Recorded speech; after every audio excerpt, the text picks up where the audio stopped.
One, two, three, hey!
One, two, three, hey!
One, two, three, hey!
One, two, three, hey!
One, two, three, hey!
One, two, three, hey!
One, two, three, hey!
One, two, three, hey!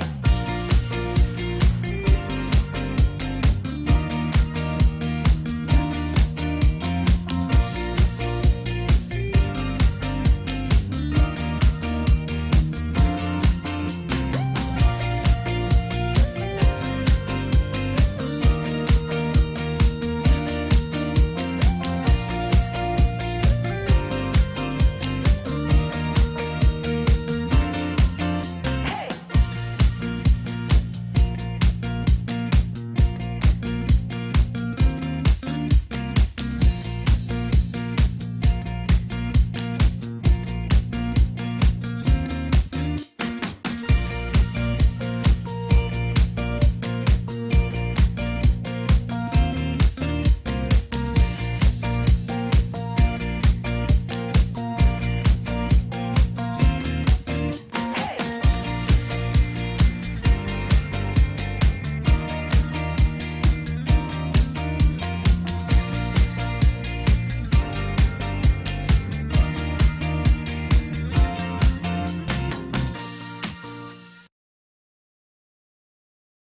1, 2, 3, hey!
One, two, three, hey!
Distinguished guests, ladies and gentlemen, 2022 Olympic City Development Forum is opening right now. Let's welcome the host for this session, the Vice Secretary of BODA, Mr. Gao Yunchao, to host the session.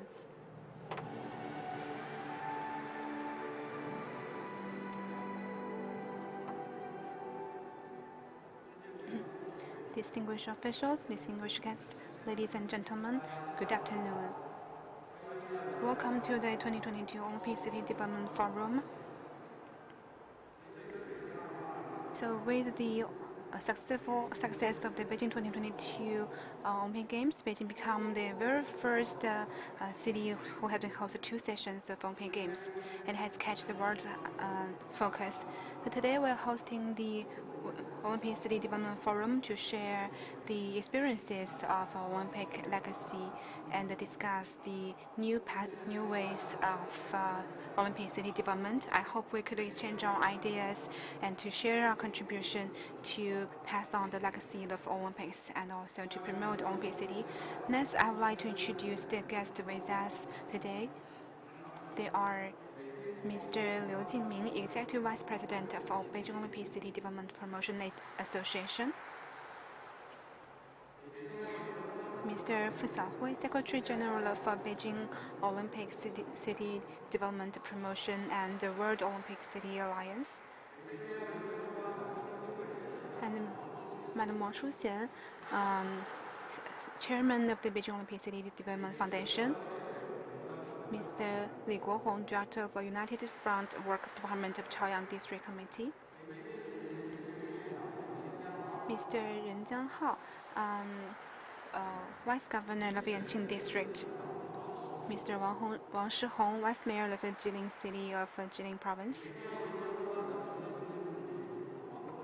Mr. Wang Kun from the Beijing Olympic City Development Promotion Association, Mr. Wang Daming, Deputy General Manager of Beijing Shegang Construction Investment Corporation, Mr. Zhu Dongfang, President of Asia Digital Group. We also have international friends with us, Mr. Juan Antonio Samaranch, Junior Vice President of International Olympic Committee, Madam Maria Salas, Head of the Corporate and Sustainable Development of International Olympic Committee, as well as representatives from Cordina d'Ampezzo of Italy, and Tyrol of Austria, and Lillehammer of Norway, and friends from Qingdao, Nanjing, and Zhangjiakou. Let's welcome all of the guests today. And we would also like to welcome media friends to attend the forum.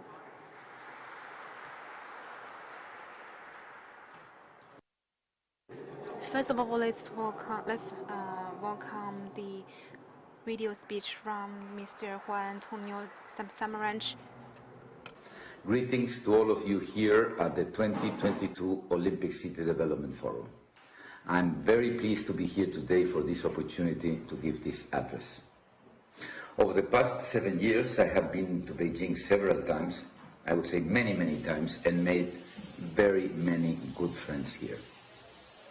As we all know, the Beijing 2022 Games were held quite successfully this February, despite the major obstacles that we faced, providing the world with a streamlined, safe and splendid Olympic Winter Games.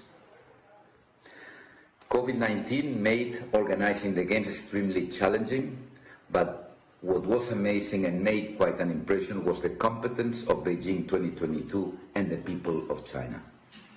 Even though the conditions were challenging, all the events went without a hitch, all the while ensuring everyone's health, as the Chinese people had built a safe platform for the Games. Beijing 2022 were truly exceptional, whether for China or for the Olympic movement. Now Beijing is the first and the only city in the world to have hosted both Olympic and Winter Games. Beijing can serve as a model for the world for the sustainable use of Olympic legacies. Winter sports will continue to thrive in China. The Olympic City Development Forum has been held 6 times. It is an exchange and cooperation platform for Olympic host cities that the forum boosts the friendship and mutual trust among these cities, enhances exchanges and cooperation in sports culture, brings together experiences and creativities in the Olympic legacy use, and promotes winter sports industry development, and also the spread in general terms of winter sports. The forum will continue to be held as part of the Olympic legacies, playing an important and decisive role in propelling the joint development of host cities around the world, and serving as a brand event for mutual learning and exchanges of Olympic legacies at a global level. The Olympic legacies from Beijing 2022 Games have already had major effects. A number of Beijing 2022 venues have been opened already to the public. That is to say that these venues were not built for the use of for just 16 days of the Games, but they will provide lasting benefits for the Chinese people, the host cities, and the entire China. Even more importantly, these venues have helped China realize its vision to encourage 300 million people to participate in winter sports, initiating a new era for winter sports around the world. This is really and truly the greatest legacy-related influence of the Beijing 2022 Games in China and in the world.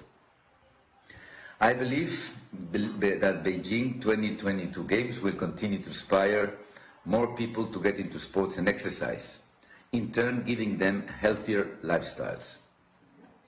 Just as the Beijing 2008 Games did, the legacies of the 22 Games will influence the Chinese public for years to come.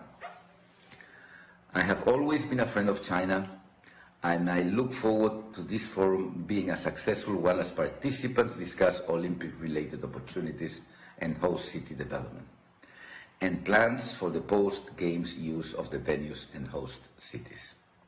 The forum is a stable bridge of communication and cooperation between China and the world, and is sure to play an increasingly greater role in the development of host cities. Thank you very much. Xie xie. And let me tell you to finish, I miss you all. I hope I can come to China very, very soon. Xie xie.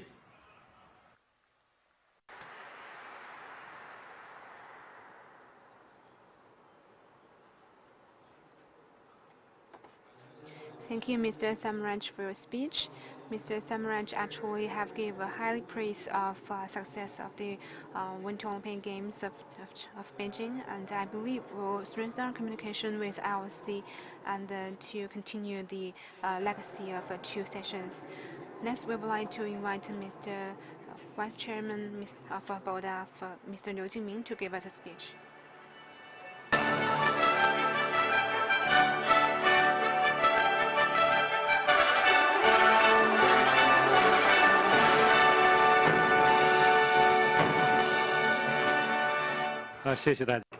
Thank you.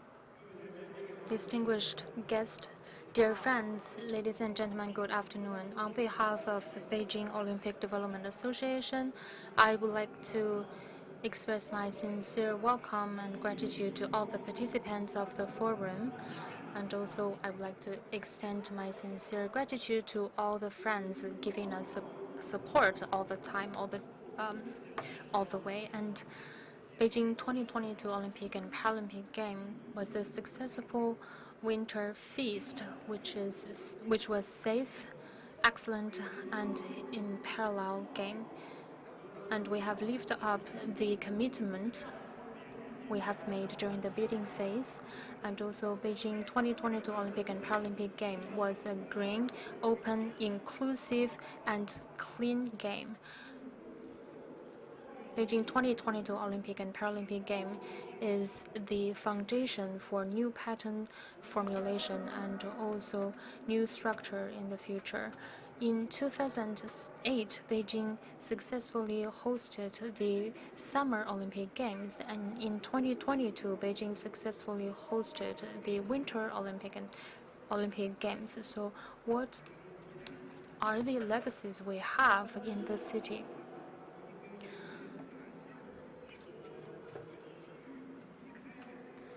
We should understand what is the experience and lessons we have gathered from these 2 Olympic Games. I believe, first of all, we should plan for the development direction of the city after the Olympic Games. Where to go is a question. To realize a higher and faster development is our direction. I believe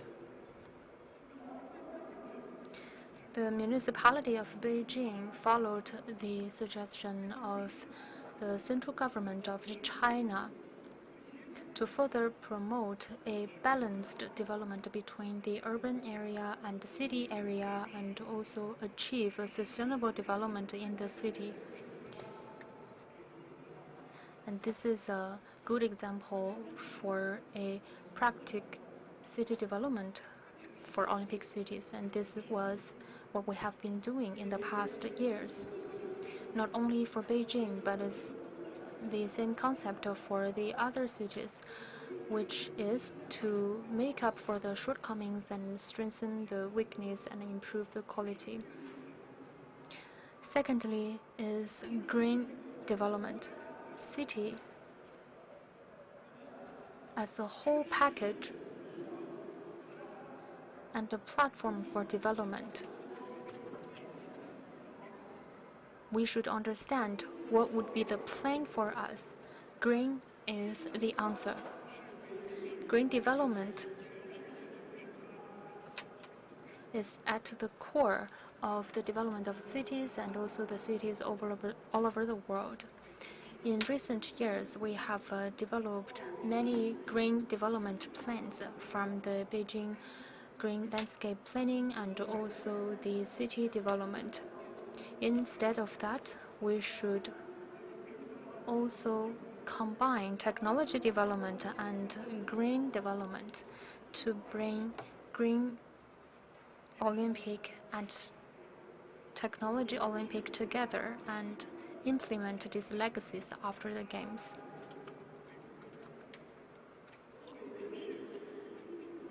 For Beijing, how can we move on? Who can speak about the outcome of the development? The answer is the people who are living in the city. The city is not a combination of only streets. It's not only a combination of different infrastructures and facilities. It's all about people. A better quality of life for the people is at the core of the development of the city at the post-Games era.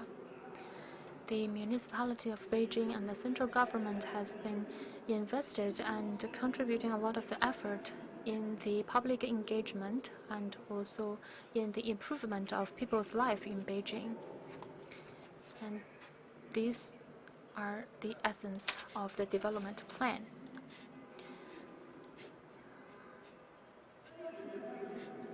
To bring 300 million people on ice and snow sports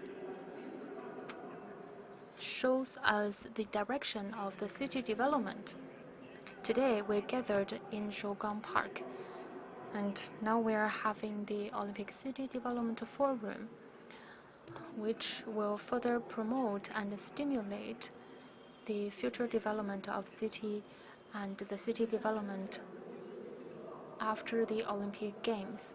We would like to work together with different sectors from the society and the community and make new innovations and new creations to keep up with the supporting of the Olympic spirit and deepening our exchange with other sports federations and international federations.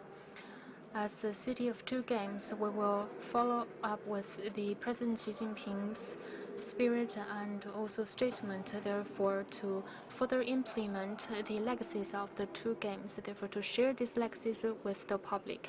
And lastly, I would like to wish a huge success of the forum. Thank you.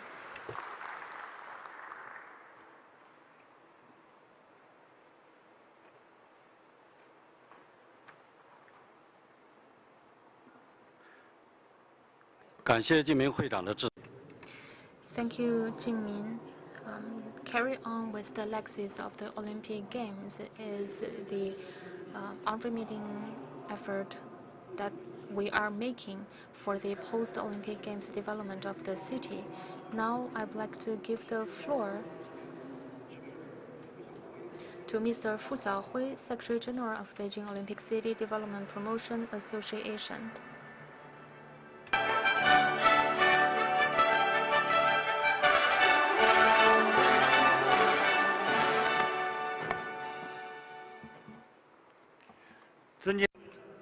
Distinguished guests, ladies and gentlemen, dear friends, good afternoon.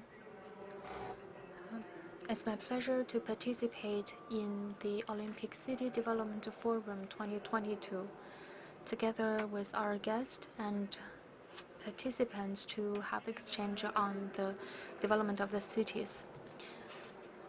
On the second day, the 5th of February, the day after the opening ceremony of Beijing 2022 Games, supported by the World Union, BODA hosted a themed activities to work together with the Olympic cities and work together with the IOC, the executive members of the World Union.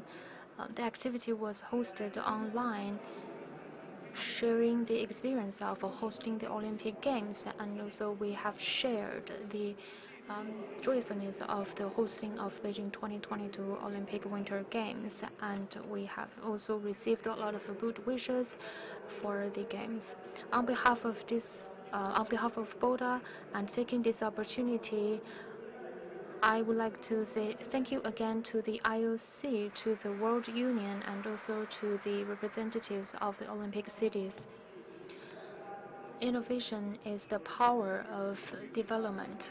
Sustainable development is at the core of long-term development for a city. For the Olympic cities, it is important to carry on with the legacies from the Olympic Games, and also it is important to make new innovations, therefore to make sure the development is sustainable. Boda was born from the Olympic Games and also was born from innovation. Starting from the establishment of the association, we have been keeping up with innovation and also keeping up with the exploration of the carry on of the legacies of the Olympic Games. Work together with the IOC, the World Union, we have conducted a network of legacy protection and legacy utilization. The three pillars are sports, culture, and education. We have optimized the system of Olympic legacy and collaborate with the international and domestic federations to further popularize the Olympic legacy utilization. During the bidding phase of the 2022 Olympic Winter Games, Boda conducted a parallel work. On one hand, starting from the questionnaire development and the bid book development to the successful bid, we have been participated in the bidding of Beijing 2022 Games. On the other hand, taking the opportunity of the Winter Games, we conducted a series of fitness for all activities, and also we have conducted a series of legacy utilization project and making them a common project. Beijing is the first city that has hosted the two games, and we have conducted the Winter Olympic Games Beijing Life Cycle Action Plan. The theme is to carry on the Olympic legacy and make new innovations. We also made some adjustment during the implementation, adding some new projects in order to avoid and reduce the risk of the COVID. We used new technology and internet technology to conduct a series online and offline activities. Boda has been contributing its effort in terms of the popularization of Olympic culture and also the upholding of the Olympic spirit, and contributing our effort into the preparation and delivery of the games. Today, when we gathered here in the city of Beijing, the commitment was to deliver a simple, safe, and excellent Olympic Games. And this simple commitment has been transformed into a after-games mode, which is to utilize the legacy of the Olympic Games and make full use of the cultural and legacies and venue legacies, therefore to carry on with the honor of the city of two games. And this is a commitment and obligation of Boda, approved by Beijing 2022 and IOC and also the Beijing municipal government. Boda has become the authorized institution to carry on with the legacies of Beijing 2022 Winter Games. As the legacy to carry on with the legacy of two games, we are confident. Actually, starting from the beginning of last year, we have started to making plans and strategies for the legacy utilization and legacy protection. We have identified the position of the City of Two Games legacies, and also we have identified our purpose, which is to make Boda as the main campus of Olympic legacy and help Beijing to create an international communication and exchange center and making Boda become a database and a center of international sports events. These 4 identifications will help Boda to live up to their purpose and commitment.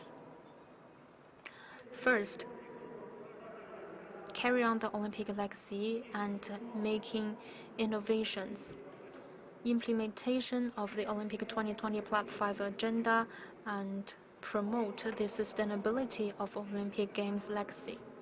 We will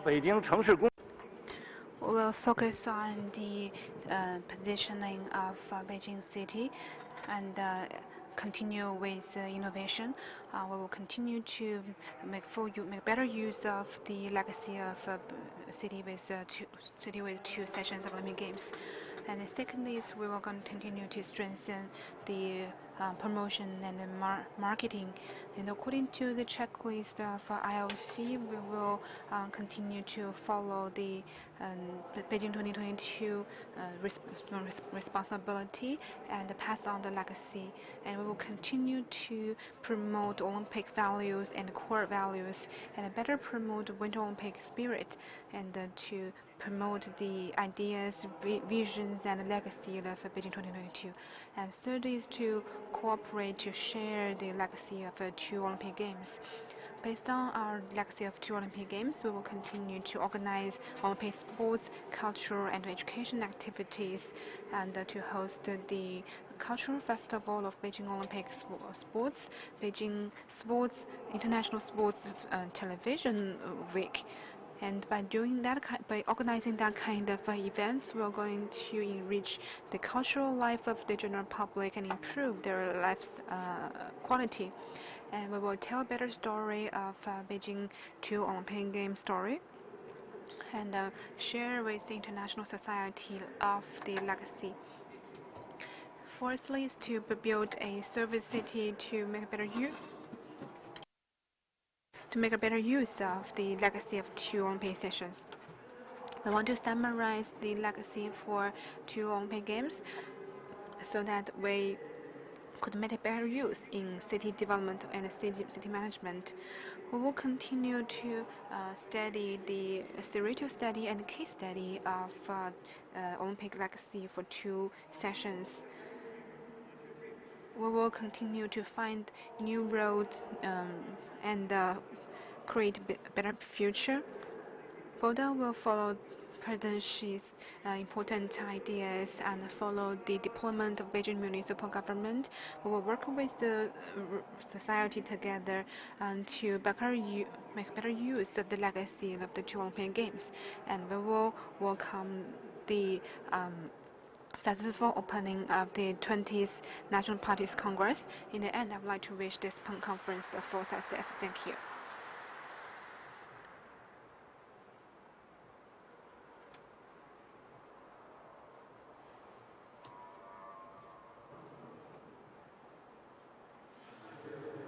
Thank you, Mr. Fu Xiaohui, for your speech. So, as an organization for passing on the legacy of Olympic legacy, Boda will continue to strengthen the legacy of 2 Olympic Games and keep the exchanges and communications so that the Olympic spirit will benefit the rest of the world. Next, we would like to invite Madame Maria Salois, Head of the Corporate and Sustainable Development of International Olympic Committee, to give us the keynote speech. Yu Jingming, Executive Vice Chairman of Boda. Dear Mr. Wang Wei, Vice Chairman of Boda. Dear Mr. Yang Xiaoyu, Vice Chairman of Boda. Dear Mr. Fu Xiaorui, Secretary General of Boda. Dear Juan Antonio Samaranch, Vice President of the IOC. Dear Grégoire Junot, Mayor of Lausanne and President of the World Union of Olympic Cities. Dear members of the World Union of Olympic Cities. It is an honor to be addressing you today. I wish I could be with you in person.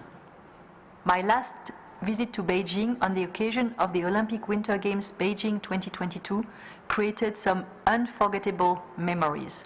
Despite the challenges and limitations imposed by the ongoing pandemic, I was truly inspired by the joy and excitement that one could feel in Beijing's air, in the lead-up to and during the Games. The recently opened 13 Beijing Olympic City Sports Cultural Festival, hosted by Boda, shows that this joy and excitement are still very much present today. One of the Beijing's biggest Olympic themes events, the festival, has been attracting crowds for over a decade now, promoting the Olympic spirit and contributing to the National Fitness for All program. This is one of many ways through which the general public has been engaged in Olympism.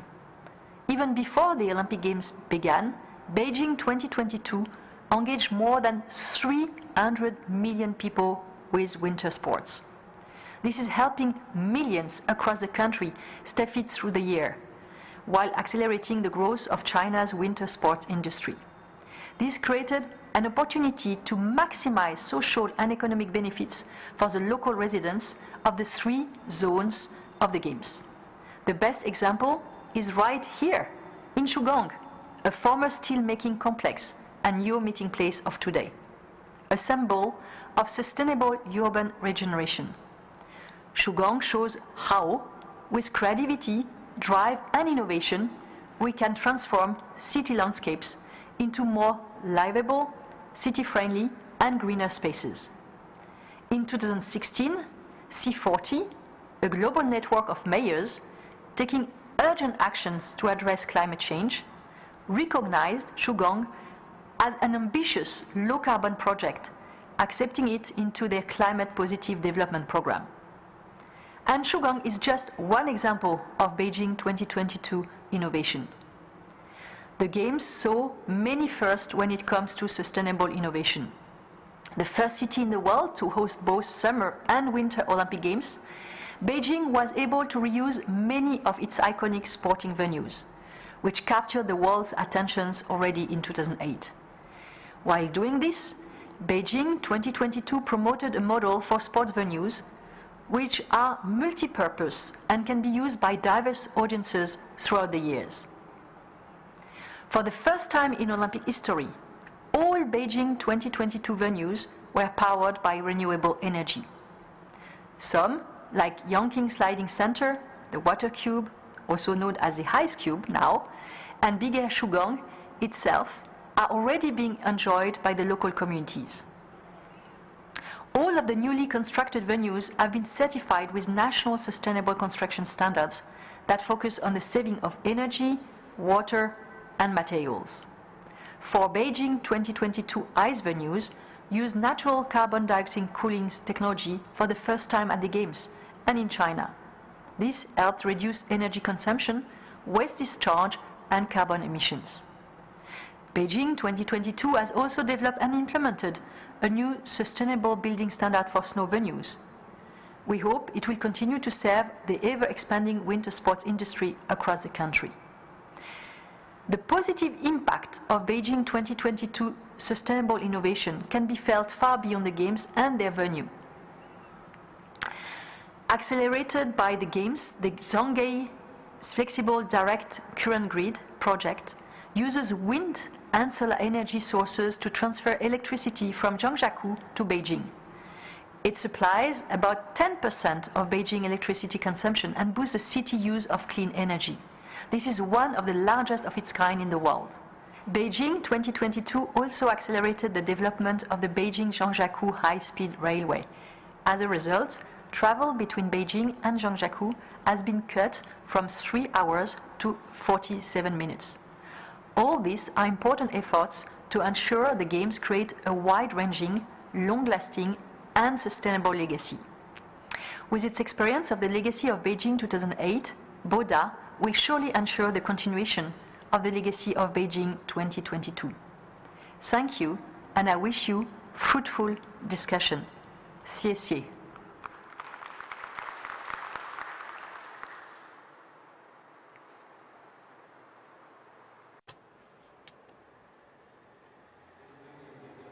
Thank you, Madam Marius.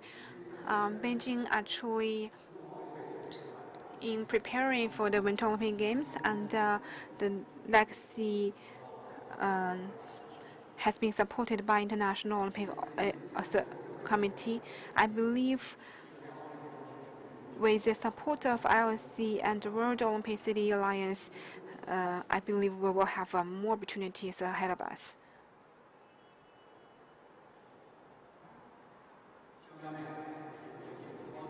Next, we would like to invite Mr. Gwent Plato, Governor of Tyrol, Austria, to give us a video speech. Let's look at the video.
Sehr geehrte Veranstalterinnen und Veranstalter der World Winter Sports Expo Peking, liebe Forumsteilnehmer, geschätzte Besucher.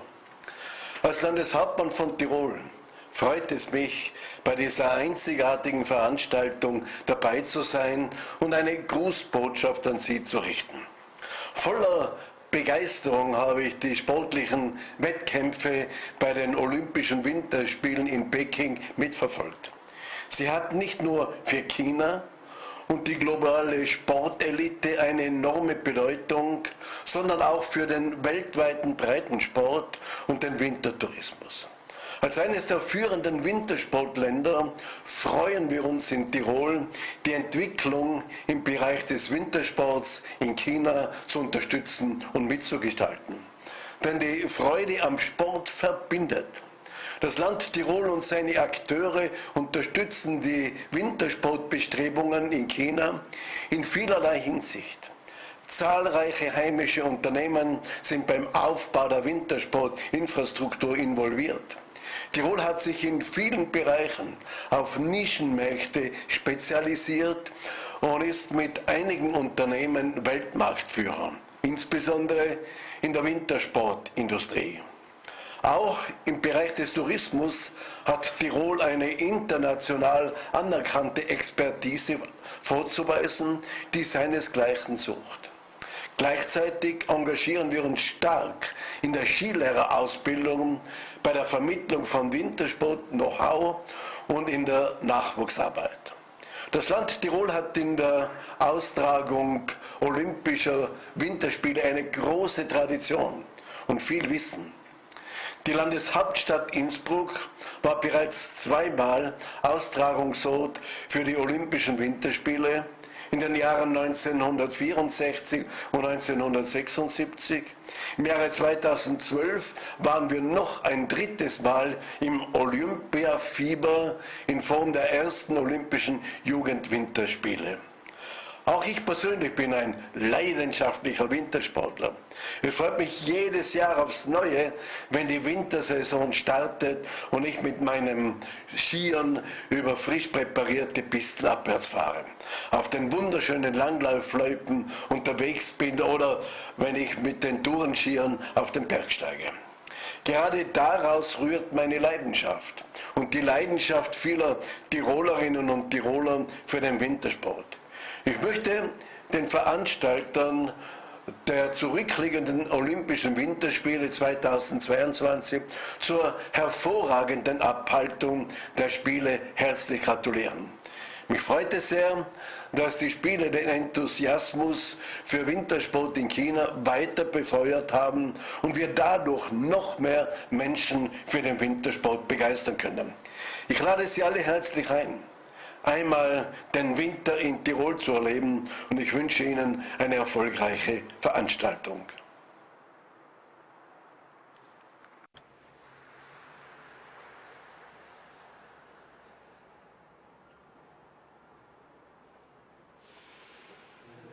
Thank you, Mr. Grant Plata, for your speech. Austria is the birthplace of the modern ski sports and also is one of the best places for winter sports in Europe. They have hosted several Olympic Games and they bring new opportunities for this area. We hope to have more cooperation with Austria. In this closing Beijing 2022 Winter Olympic Games, Zhangjiakou has hosted biathlon, cross-country, ski jump, Nordic and freestyle and snowboarding sport events. And next we would like to invite Mr. Liu Haifeng, Vice Mayor of Zhangjiakou, to give us a keynote speech.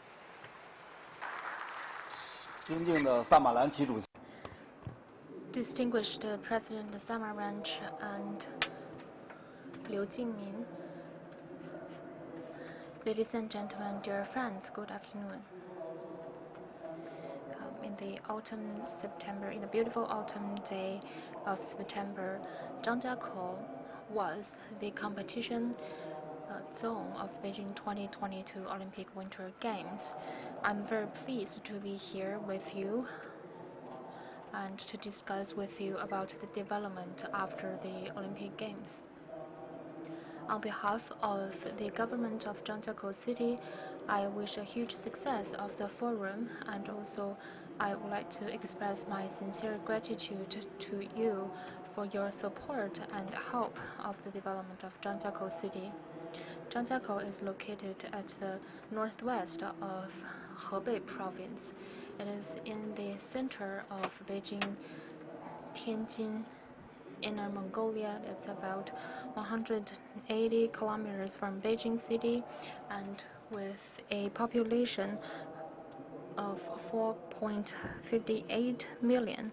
It takes about 50 minutes from Beijing to Zhangjiakou on the high-speed rail, and we are working in parallel with the development of Beijing.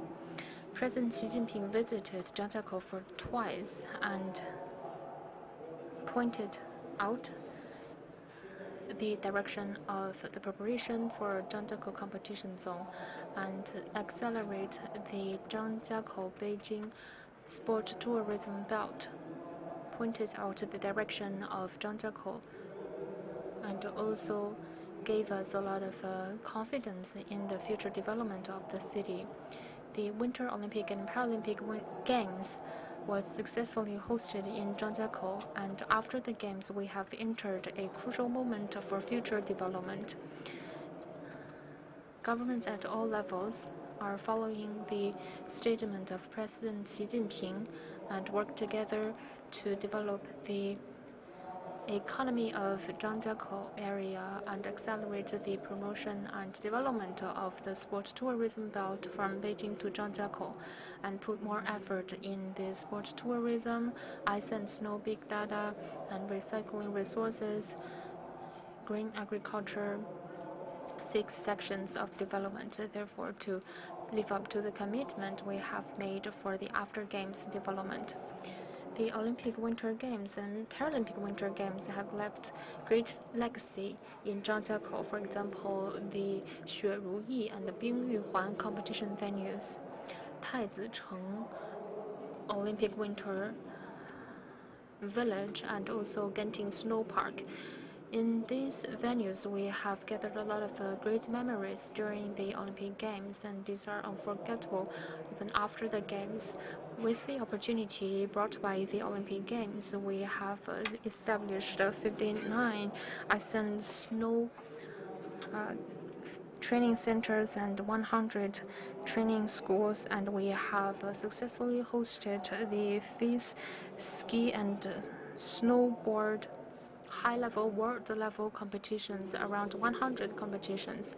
Zhangjiakou is boosted with world-level, world-class sports venue and sports facilities. And we have 65 A-level scenery spots.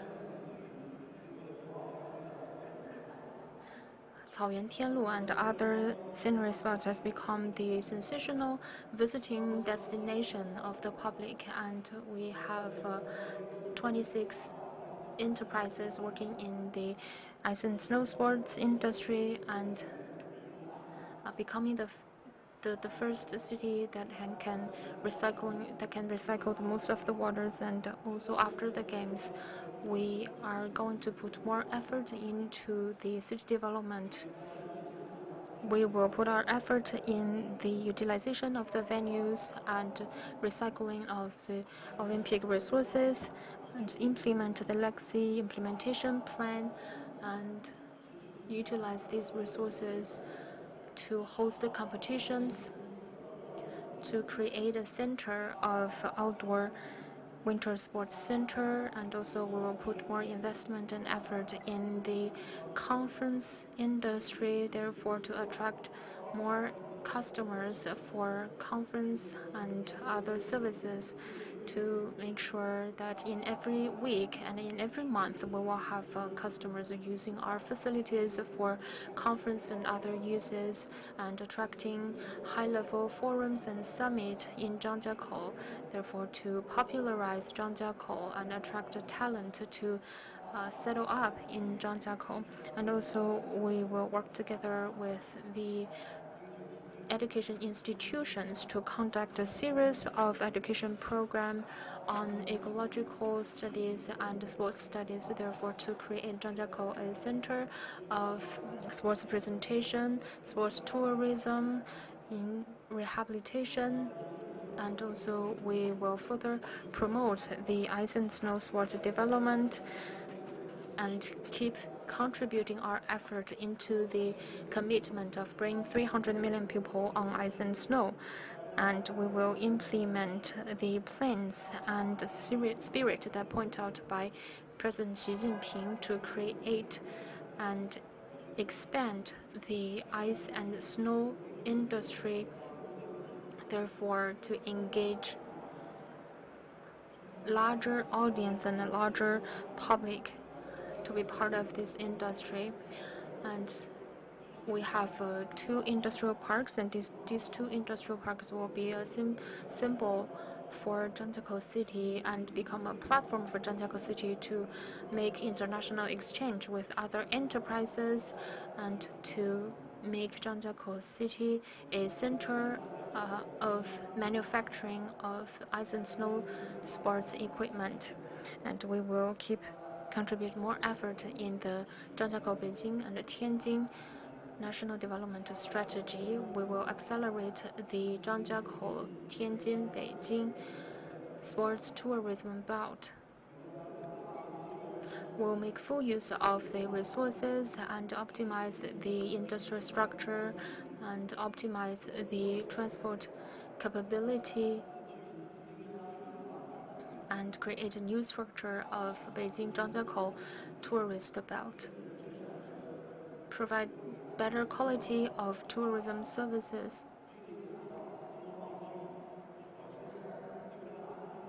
To create a featured tourism travel route, and making Zhangjiakou a model of regional development and sports tourism development. We will further promote sustainable development and green economics. We will start with the recovery of Yongding River and water transformation, and we will accelerate the industrial structure optimization in terms of transportation, ecology, and we will also put emphasis on the development and construction on the new communities. and 1,000 kV power transmit programs to reach 43 million kV transmission capability, and we will accelerate the modern structure of the industries and to accelerate the development in the rural area and to introduce finance enterprises into Zhangjiakou City and work together with these finance institutions to inject green power to the development of Zhangjiakou. And we will create a better environment for investors. Zhangjiakou was a harbor that was known as famous as Guangzhou. In the history of China, Zhangjiakou was a harbor and with a lot of enterprises exchanges, and we will keep up with the good historic traditions and accelerate the new structure development to make Zhangjiakou an open and friendly environment, and making Zhangjiakou become an investment destination for the enterprises from domestic and internet and overseas. Distinguished guests, dear friends, we are working on the same. We're working in the same industry, and we have the same goal. So Zhangjiakou would like to send you an invitation to come to Zhangjiakou, to visit Zhangjiakou, to make investment in Zhangjiakou.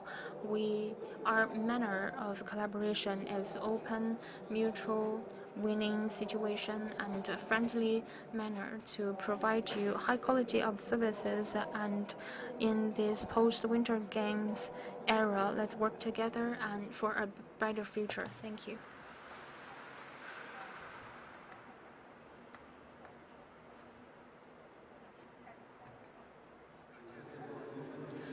Thank you, Mr. Liu Haifeng. So I'm also looking forward to seeing that we can work together with Zhangjiakou to accelerate the development of Beijing-Zhangjiakou tourism belt. Now, I would like to invite Mr. Gianluca, Mayor of Cortina Ampezzo from Italy.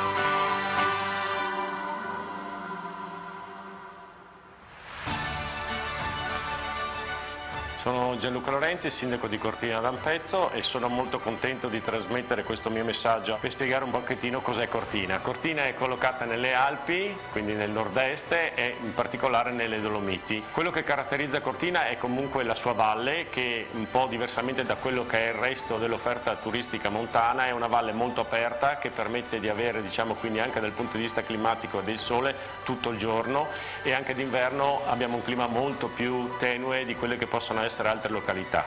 Cortina nasce turisticamente già nel 1800 con le nostre guide, dove ci siamo aperti, diciamo, al turismo internazionale, quindi è grazie alle nostre guide che di fatto Cortina ha incominciato a essere famosa nel mondo. Dopodiché nel 1956 abbiamo avuto l'opportunità di avere le Olimpiadi e ci hanno finalmente, diciamo, considerato una località montana a livello internazionale. Siamo a 200 km da Venezia, quindi diciamo facilmente raggiungibili dall'aeroporto. Siamo una località turistica sia dal punto di vista invernale che estivo, che riesce a offrire a 360 gradi tutte quelle che possono essere, diciamo, le attività sia dal punto di vista sciistico che dal punto di vista di hiking o scalata.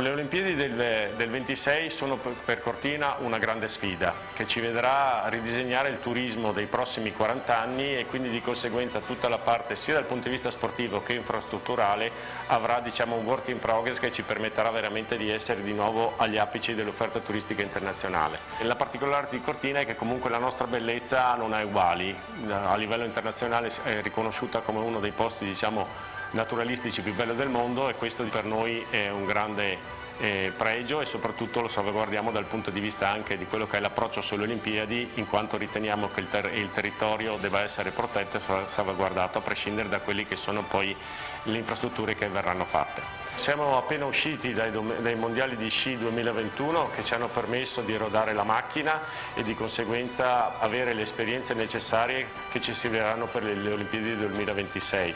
Queste Olimpiadi del 26 sono particolari in quanto vedono una località come Cortina d'Ampezzo in fare partnership con Milano, quindi due località molto diverse ma allo stesso contempo vicine per dare un'immagine dell'Italia che sia un'immagine il più possibile concreta per quello che è l'impegno che dovremo sostenere durante le Olimpiadi. A Cortina avremo 5 specialità, di fatto abbiamo il bob, lo skeleton, lo slittino, il cane e lo sci, quindi sicuramente per noi è un grande impegno, ma al di là di quello che è l'impegno agonistico è sicuramente un restyling di quello che è l'offerta turistica sia dal punto di vista infrastrutturale, quindi di offerta dal punto di vista appunto infrastrutturale dei servizi e del raggiungimento di Cortina e anche da un punto di vista impiantistico in quanto avremo l'opportunità di partire dal centro con un impianto di risalita che ci porterà direttamente a sciare. Prenderemo sicuramente esempio da Pechino per l'ottimo lavoro svolto durante le ultime Olimpiadi, per come le cose vengono gestite e nella maniera in cui queste devono essere poi portate a termine. Mi auguro che la fiera sia un grandissimo successo, vi auguro a tutti un buon lavoro e un saluto da Cortina.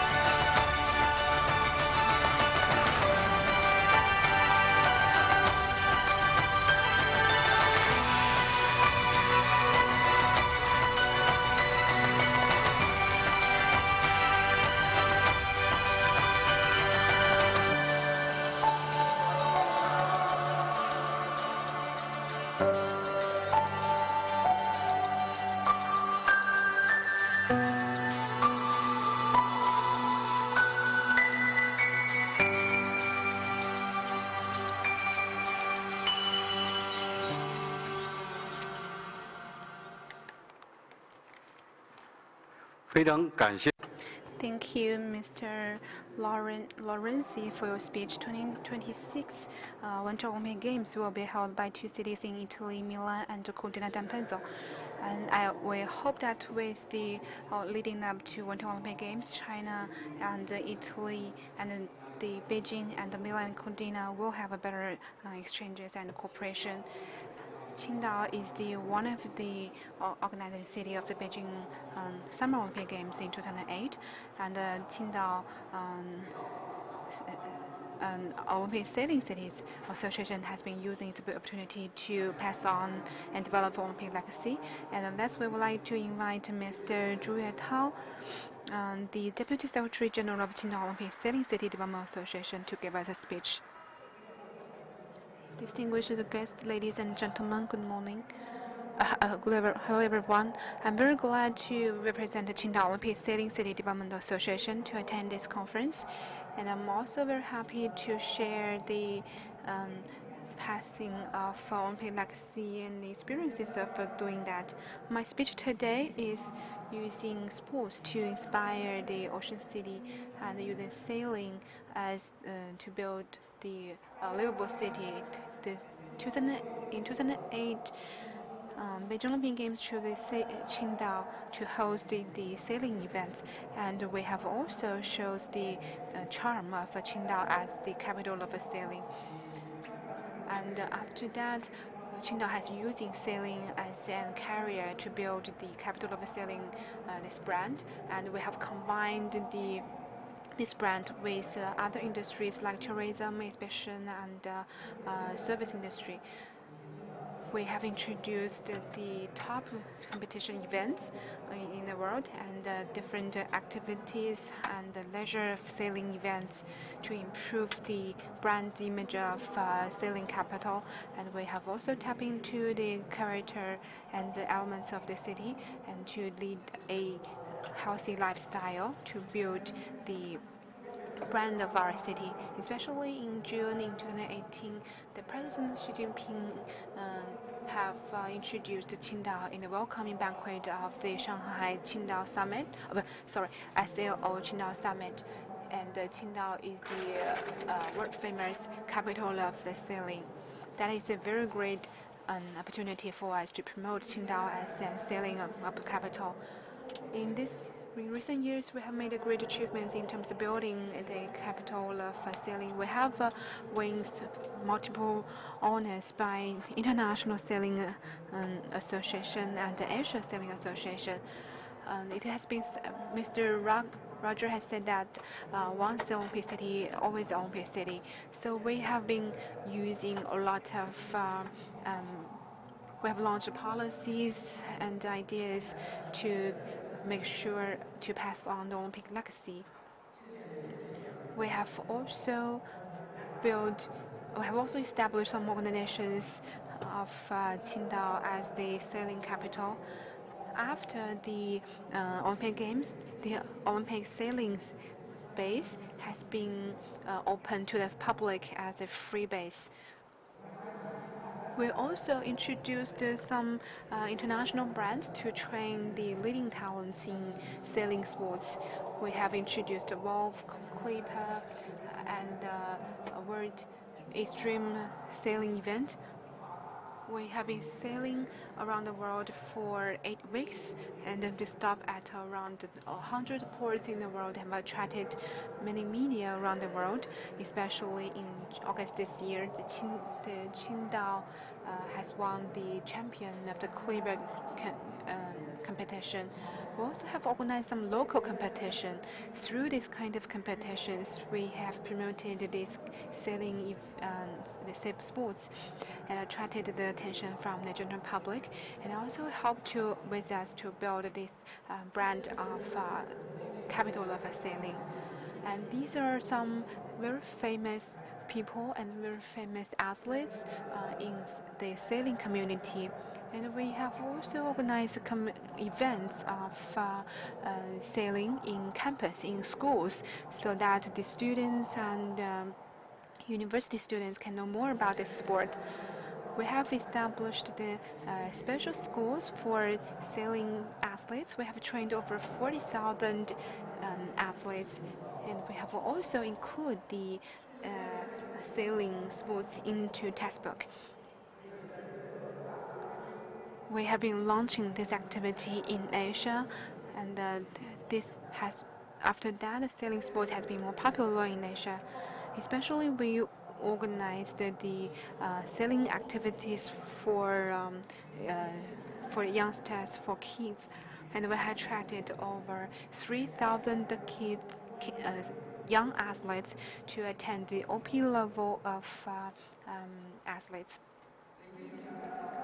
We have sent over 300 coaches to study and exchange abroad. Also, we organized the publicity event for adults, and we have trained over 50,000 adults to experience this sport. Through the Olympic sailing competition, we have established a sailing community with the international world.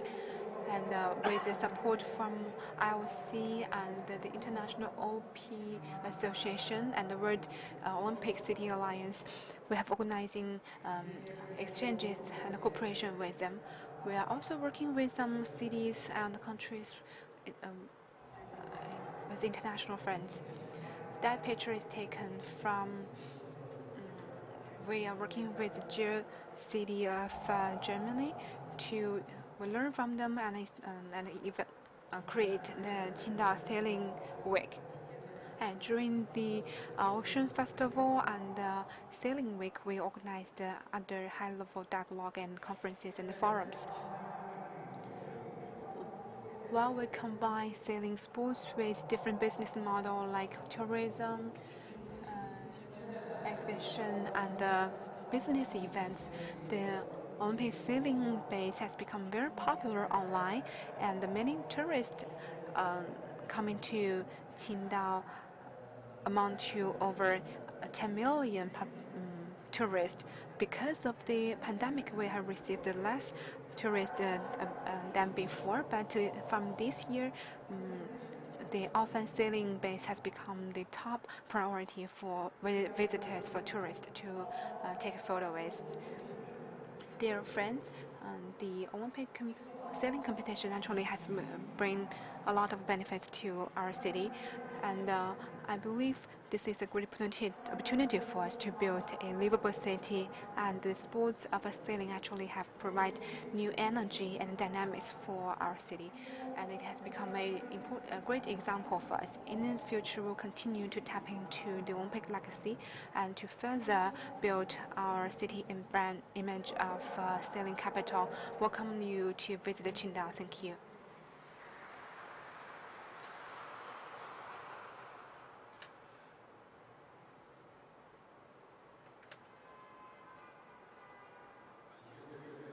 Thank you, Mr. Zhu Haitao, for your wonderful speech. Norway is a strong power in traditional ice and snow sports, and that ice and snow sports actually have brought a growth of tourism industry in Norway. Let's welcome the Mayor of Madam Ingrid Thorsman, Mayor of the Lillehammer from Norway, to give us a speech. Thank you so much for the invitation to attend this conference on behalf of the Olympic city of Lillehammer.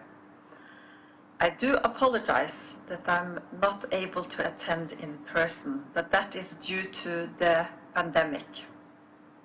First, I sincerely congratulate the organizing committee, partner organizations, participants, and everyone involved. You have presented to the entire world the best Olympic Winter Games ever, said the IOC president Johan Antonio Samaranch at the closing ceremony in Lillehammer in 1994. The Olympic history is still very important to Lillehammer, both the Olympics in 1994 and the Youth Olympics in 2016 has had a significant influence in terms of shaping the municipality into what it is today. I'm always very excited when being asked to talk about our Olympic history for the purpose of exchanging past experiences while simultaneously discussing further development. Thank you once again for the opportunity to present here today. The Lillehammer region is one of the most important destinations for winter sport lovers in any ages, not only in Europe, but also worldwide. We offer speed and fun in good old-fashioned winter settings. The Lillehammer region is Norway's skiing destination #1, with 5 alpine centers where the downhill runs range from pistes of World Cup standards to slopes suitable for beginners and very young. In the skiing community, our region is renowned for its long and stable winters with excellent snow conditions. Every autumn and winter, national teams, elite skiers, and various clubs and associations use the area for training camps. We take pride in always offering a trail network of the very best quality, good enough for the elite and good enough for the recreational skiers. We are also proud of having almost all venues from the 1994 Olympics still in use. Most of them are still used for international events. I would also like to mention the University College. It is located in the old media center from 1994. It has grown rapidly, partly due to the Olympics in 94. Another important highlight is the Lillehammer Olympic Legacy Sports Center. The center was planned during the years leading up to the Youth Olympics in 2016. It's been realized and developed into a center that contributes to sharing competence, development of young leaders, and cooperation across borders. We are happy to invite visitors to our great Olympic Legacy Sports Center. In Lillehammer, we have an authentic commitment to enhance the value of sporting events in our region, both in financial, operational, and environmental terms.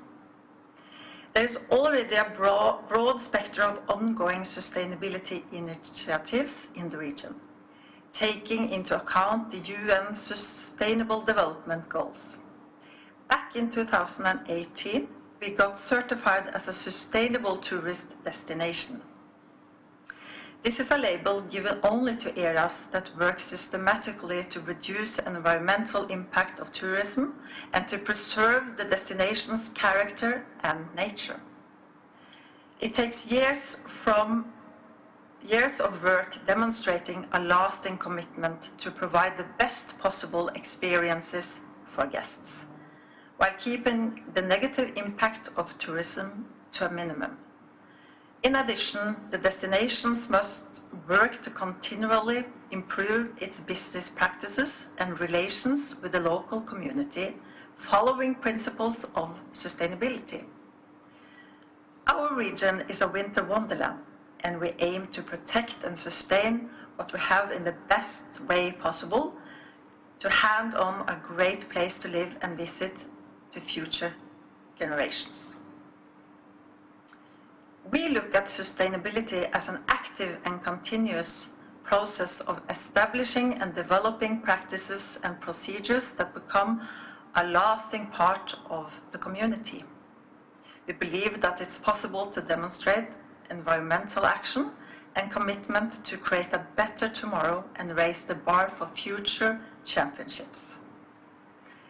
In Lillehammer, we believe that sustainability, technology, and legacy will continue to have a significant impact on sporting events, and we are committed to stay up to date on the latest trends and to adjust the most reasonable solutions available. Legacy is all about learning from the past, living in the present, and building for the future.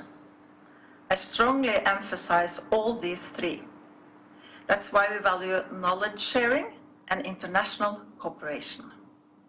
As mentioned, the Legacy Sports Centers assist visiting event organizers and other visitors. Lillehammer has hosted 2 Olympic Games. We have also facilitated the cooperation between Team China and a local sports school regarding the ongoing project that aims to develop Chinese athletes prior to the Olympic Games. During the last years, before the COVID pandemic, more than 50 delegations from sport event organizers around the world have been visiting Lillehammer, all coordinated by the Lillehammer Olympic Legacy Sports Center, and the work continues.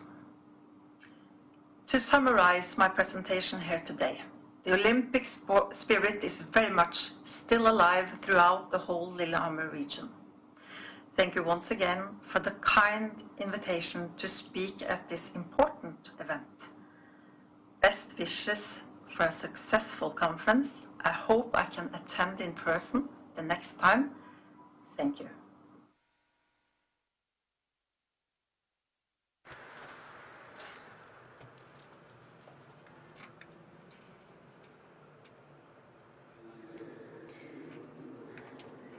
Thank you for your speech. In the year of 2014, Nanjing hosted the Olympic Youth Games.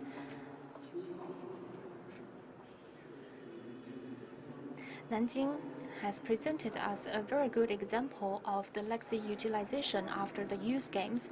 Now I'd like to give the floor to Mr. Zhang Xiaoqi, Chairman of Nanjing Sports Industry Group. Please take the stage.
Distinguished President Summer Ranch, Mr. Liu Jingming, ladies and gentlemen, good afternoon. It is my pleasure to be invited to the Olympic City Development Forum. On behalf of Nanjing, I would like to share with you the story of Nanjing on behalf of the Nanjing Sports Industry Group and also the Nanjing Sports Industry Association to express our congratulations on the opening of the forum. Nanjing has a long history as Beijing does, and 120 years ago, Nanjing, Nanyang, Quanyan hosted the first city games. So if you read the history of Nanjing, you can understand there are many activities and sports activities and sports events hosted in Nanjing. And in 2014, we hosted the Olympic Youth Games and making Nanjing an Olympic city. President Xi Jinping participated in the opening ceremony of Nanjing Youth Olympic Games, and President Bach spoke highly about the Nanjing Olympic Youth Games.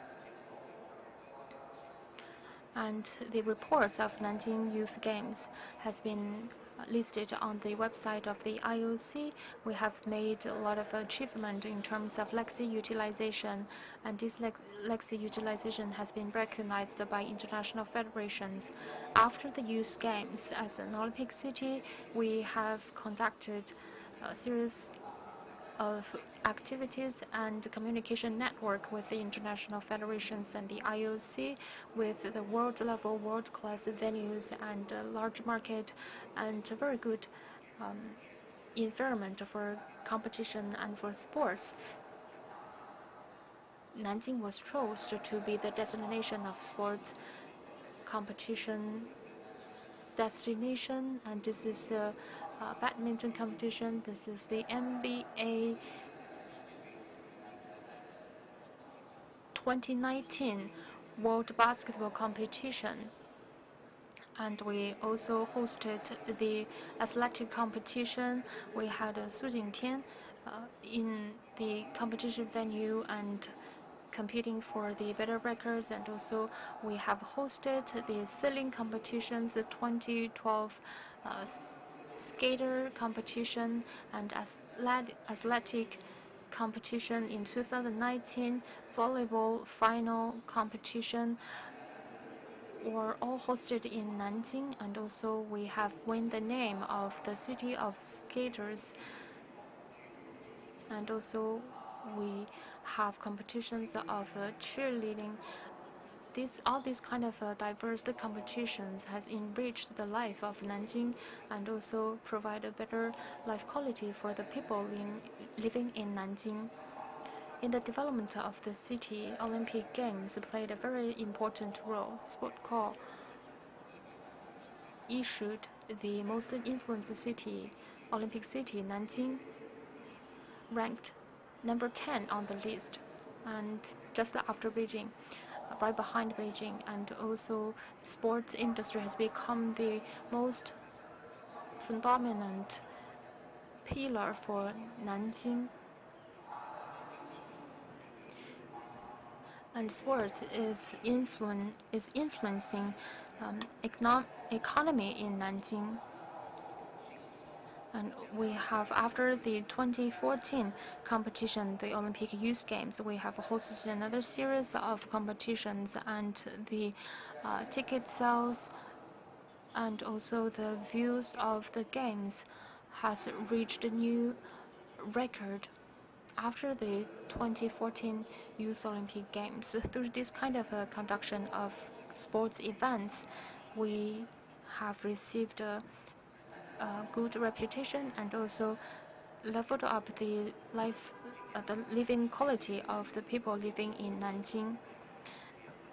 Sports is on the name card of Nanjing, and in the city of Nanjing, the public sports service system has been optimized. The scale of sports industry in Nanjing ranked on the top of the list of the China Sports City list, and sports is influencing all industries in Nanjing, and a series of Nanjing sports industry enterprises has been established, creating a better environment and a platform for the future sports industry development.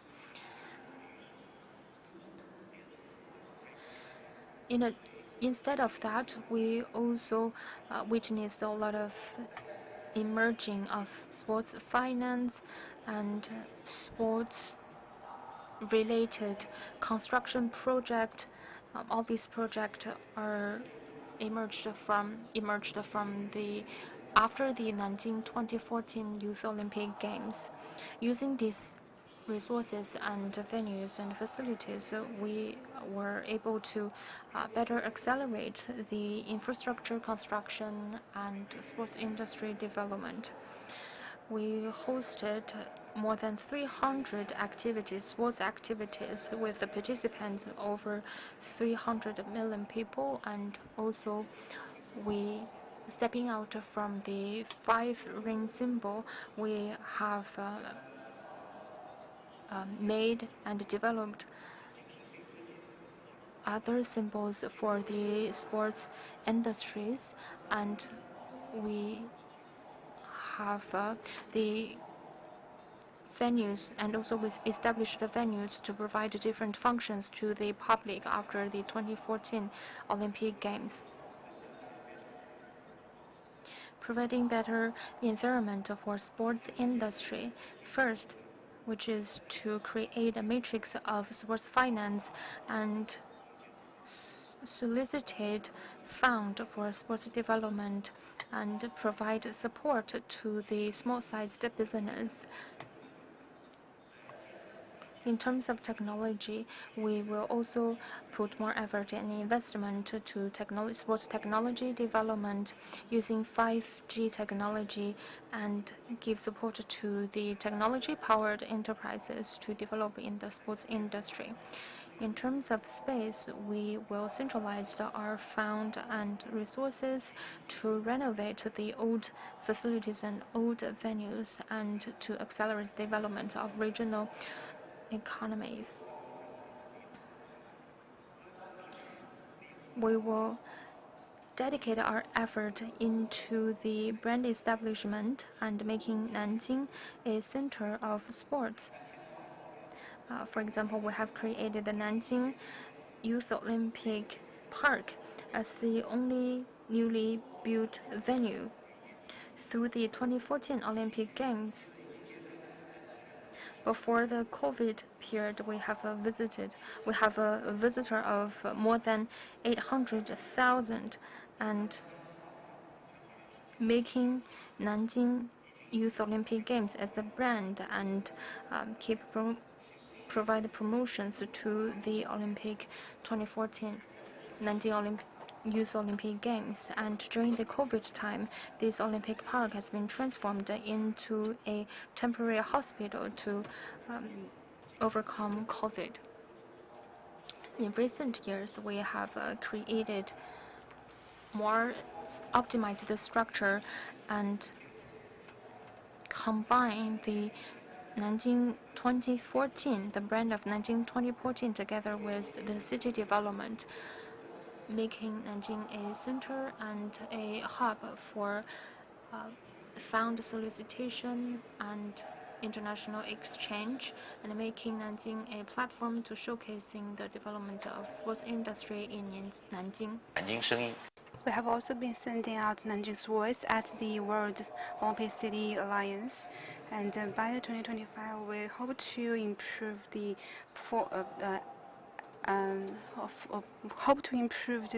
average sports area for per capita to 4.2 square meters, and we also hope to train more young athletes to improve our ability of a sports competition. And we will continue to organize the comprehensive or single competition and introduce 2 to 3 commercial competitions to train 3 to 4 own sports IP, so that we could have more special IP of our own city. And the total scale of the sports industry will be 20 to 30 million RMB. And we will continue to integrate enhance the influence of the sports industry in Nanjing, and we will also further tap into the historical legacy of the city, and we'll also build a pilot city for fitness for all, and we will also become a famous city in international competition events, and build Nanjing as a city for international famous historical sports city, and leave the Nanjing legacy in this regard. I would also like to thank your support for Nanjing's legacy into Olympic events, and also welcome all of you to come to Nanjing to have a better feeling of this city. I also welcome cooperation and exchanges with you to better share the Olympic legacy of Olympics. And in the end, I'd like to wish this conference a full success, and I wish you all the best with your life and your career. Thank you.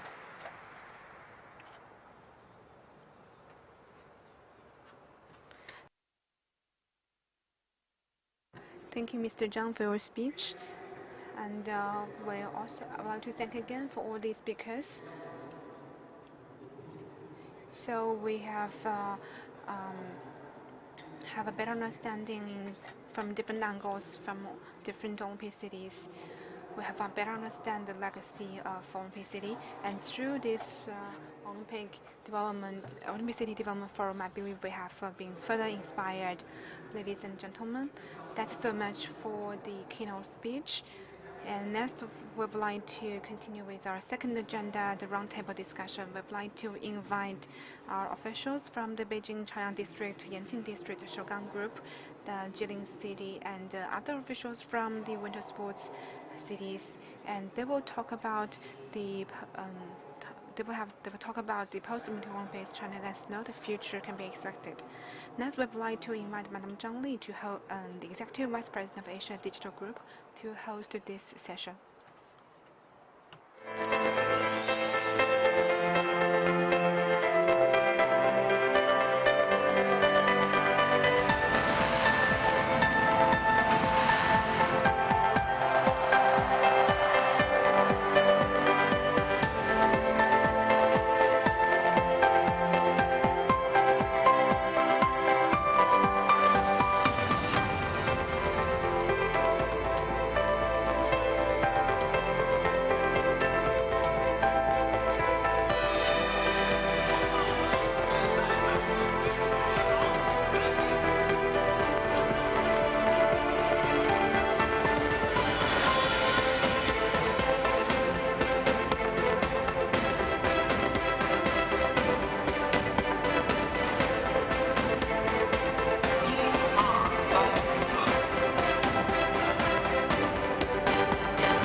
下面让我 Next, we would like to invite the panelist and the host of this roundtable discussion, Madam Zhang Li, Executive Vice President of Asia Digital Group, to host this roundtable discussion. Distinguished Mayor Jinming, distinguished ladies and gentlemen, I'm Zhang Li from Asia Digital Group. I'm very glad to host this roundtable discussion. And then we'd like to invite our panelists for this session. They are Mr. Meng Run, Mr. Li Guohong from the United Front Work of Department, and Mr. Ren Jianghao, Vice Governor of Yanqing District Government of Beijing, Mr. Wang Shihong, Vice Mayor of Jilin Municipal People's Government, and next is Mr. Wang Daming, Deputy General Manager of Beijing Shougang Construction Investment Corporation. Let's welcome all of them.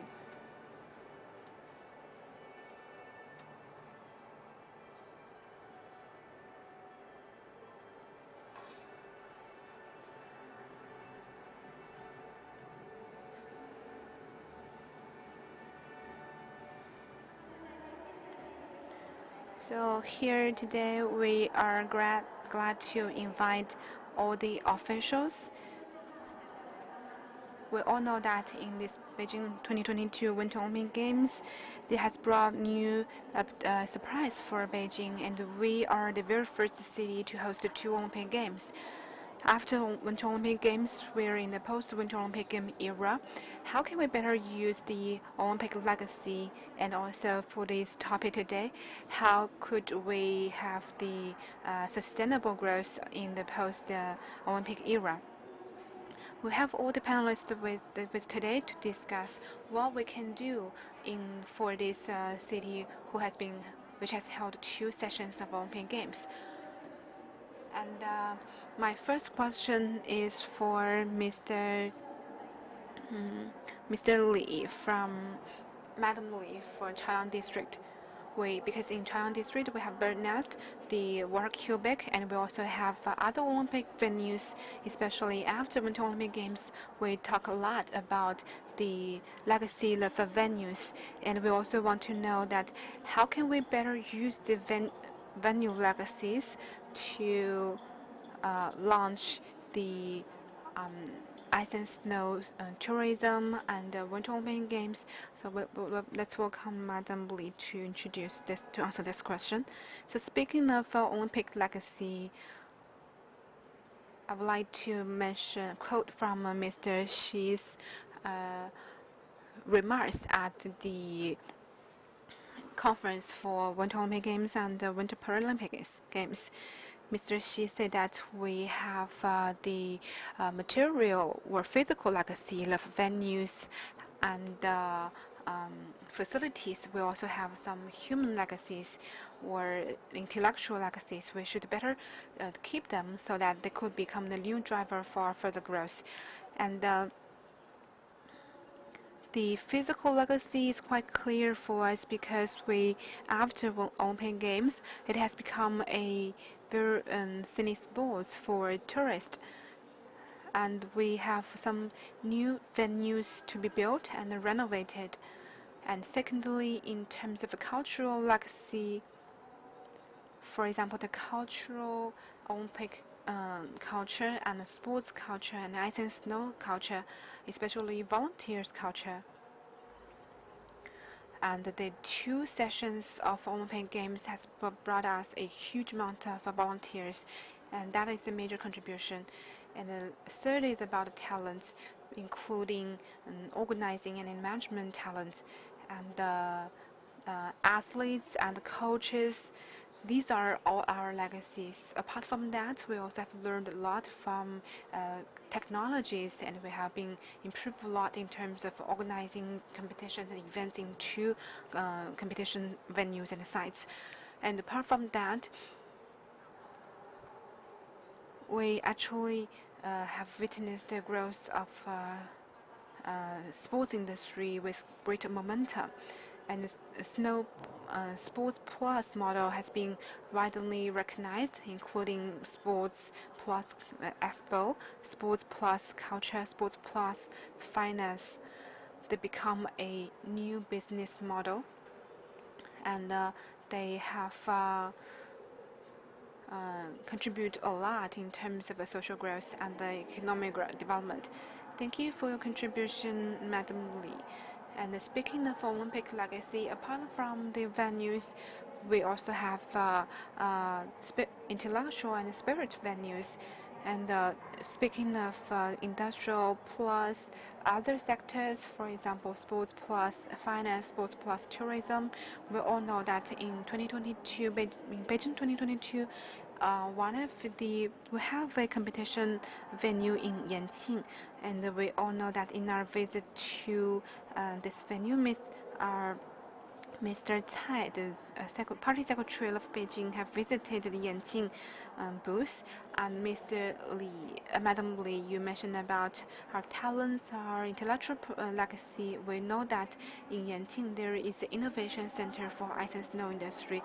So next, we would like to invite Mr. Ren, the Vice Governor of Yanqing District, to introduce how can Yanqing better use the post-Olympic opportunities to promote the sustainable growth of ice and snow industry. I'd like to introduce Yanqing first. It's located in the northwest of Beijing. I believe many of you have visited Yanqing before. You know about Badaling, and Badaling is a county in Yanqing. If you have visited Badaling, then you have visited Yanqing. Yanqing is a basin in the east and the north and the south. It's all mountains, and in the west it's the Guanting Reservoir, so it has fountains on the 3 fronts and water in the a lake in the west. Yanqing, with average altitude of 500 meters, the temperature is 5 degrees centigrade lower than the city and the urban area. On the winter solstice day last year, I saw that temperature was minus 26 degrees centigrade. So Yanqing has very cold winter and cool summer. It is a perfect place to develop winter sports industry. We have a Badaling Great Wall, and we have hosted 2019 the International World Horticulture Expo, and it has become an open site for exhibition for the tourists. And the Yanqing also has the Alpine Ski Center in Haichuo Mountain. these are the most important highlights for Yanqing district. And the Badaling Great Wall is one of represents our traditional culture, while Yanqing is in the is in the conjunction of a farming culture and farming in the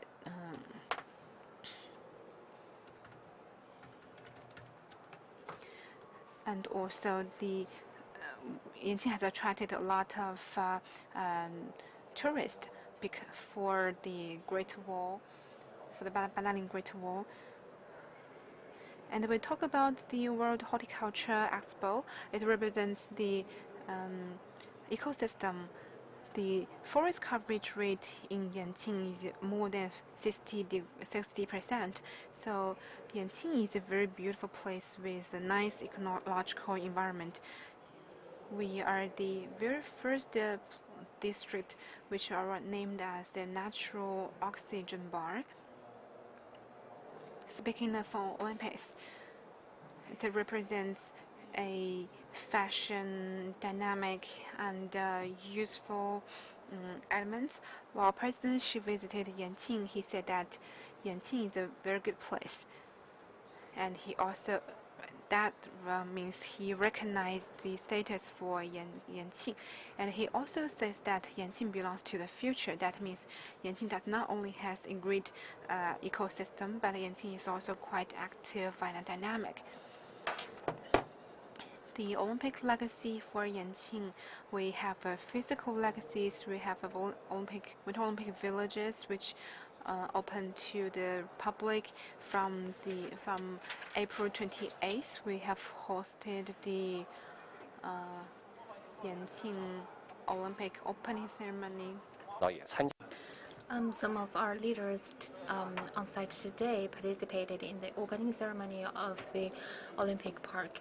We only have 1.5 months as the transition period, and we transformed these legacies and presented these legacies to the public. In addition to that, we have the National Alpine Ski Center in Yanqing. This is the one and only center of alpine skiing with a vertical drop of 900 meters. And in this venue, we can host Super G, slalom, and downhill competitions. The National Alpine Skiing Center is a very challenging competition venue, and actually in China we only have few athletes and few people that can ski down from the top of the mountain to the bottom of the mountain. In order to satisfy the needs of the public, right behind the speed venue, we have designed a technical course with a length of 8 kilometers, starting from the Xiaohaitou mountain top to the Olympic Village. And from the Olympic Village, you can take the cable car to the top of the mountain and then ski down. So this is the utilization of the Alpine Skiing Center. Another venue is the National Sliding Center, which is Xueyulong. The sliding center,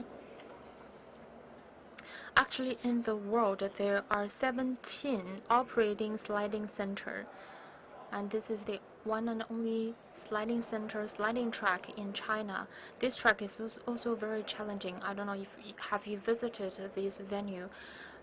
This sliding track is from normally a course is high at the top and low at the bottom, but for the sliding track, it is different. The highest speed on the sliding track can reach 140 kilometers per hour, and this venue will be opened to the public for the public to experience the sliding track, and also we will provide VR for the public. Therefore, the public can experience the speed of 140 kilometers per hour using the VR equipment. So these are the utilization of the legacy in Yanqing district. not only the venue legacy but also the civil legacy. For example, during the Olympic Games time, we have 15 signed hotels, and they became the hotels for Yanqing tourism. We have 6 4-star hotels and also 4 5-star hotels.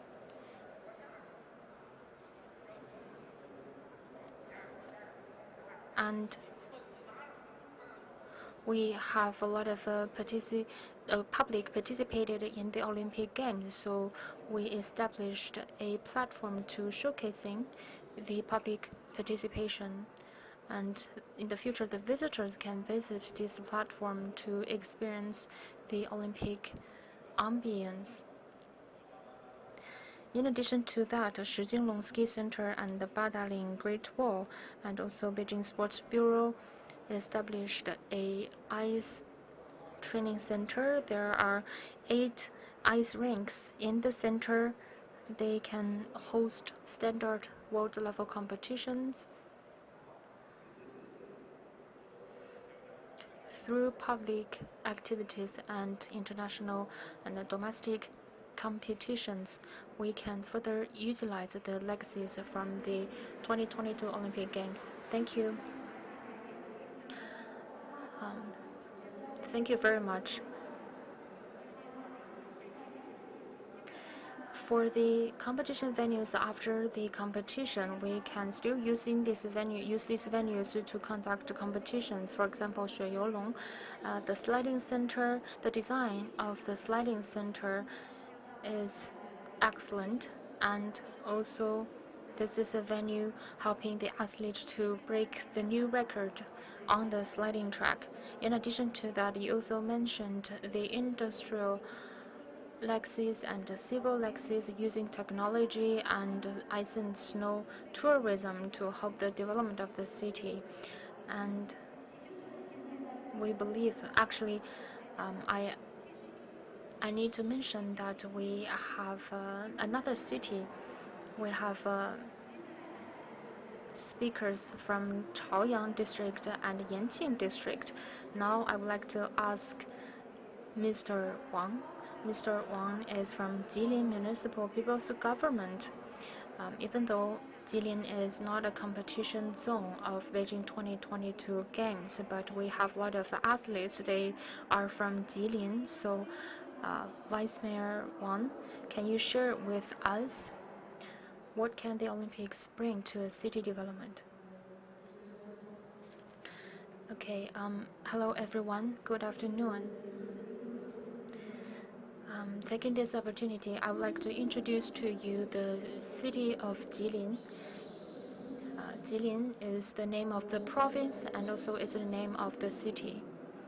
Jilin is located at the 43-degree north altitude in the Changbai mountain area. The Changbai mountain area is similar to the Alps and also the Rocky Mountain, which means Jilin is located in an area with very good resources of snow. We have powdered snow on the mountain, and the mountain can create thousands of courses with a length of thousands of meters. And in Jilin, the mountain vertical drop and also the length of the snow season are all very good for skiing, and also the temperature, the velocity of the wind are all very good for skiing. That's why we have a lot of skiers coming to Jilin every year. In Jilin, we have 14 ski resort, medium level and high level ski resort. For example, Wanke Songhuahu ski resort and Beidahu ski resort. These are 2 world-class ski resort. And also we have the Asia 4-season indoor country skiing ski resort. This is an indoor ski resort which is located in the north of the mountain. It is constructed inside the mountain, and it has a length of 1.3 kilometers for cross-country skiing.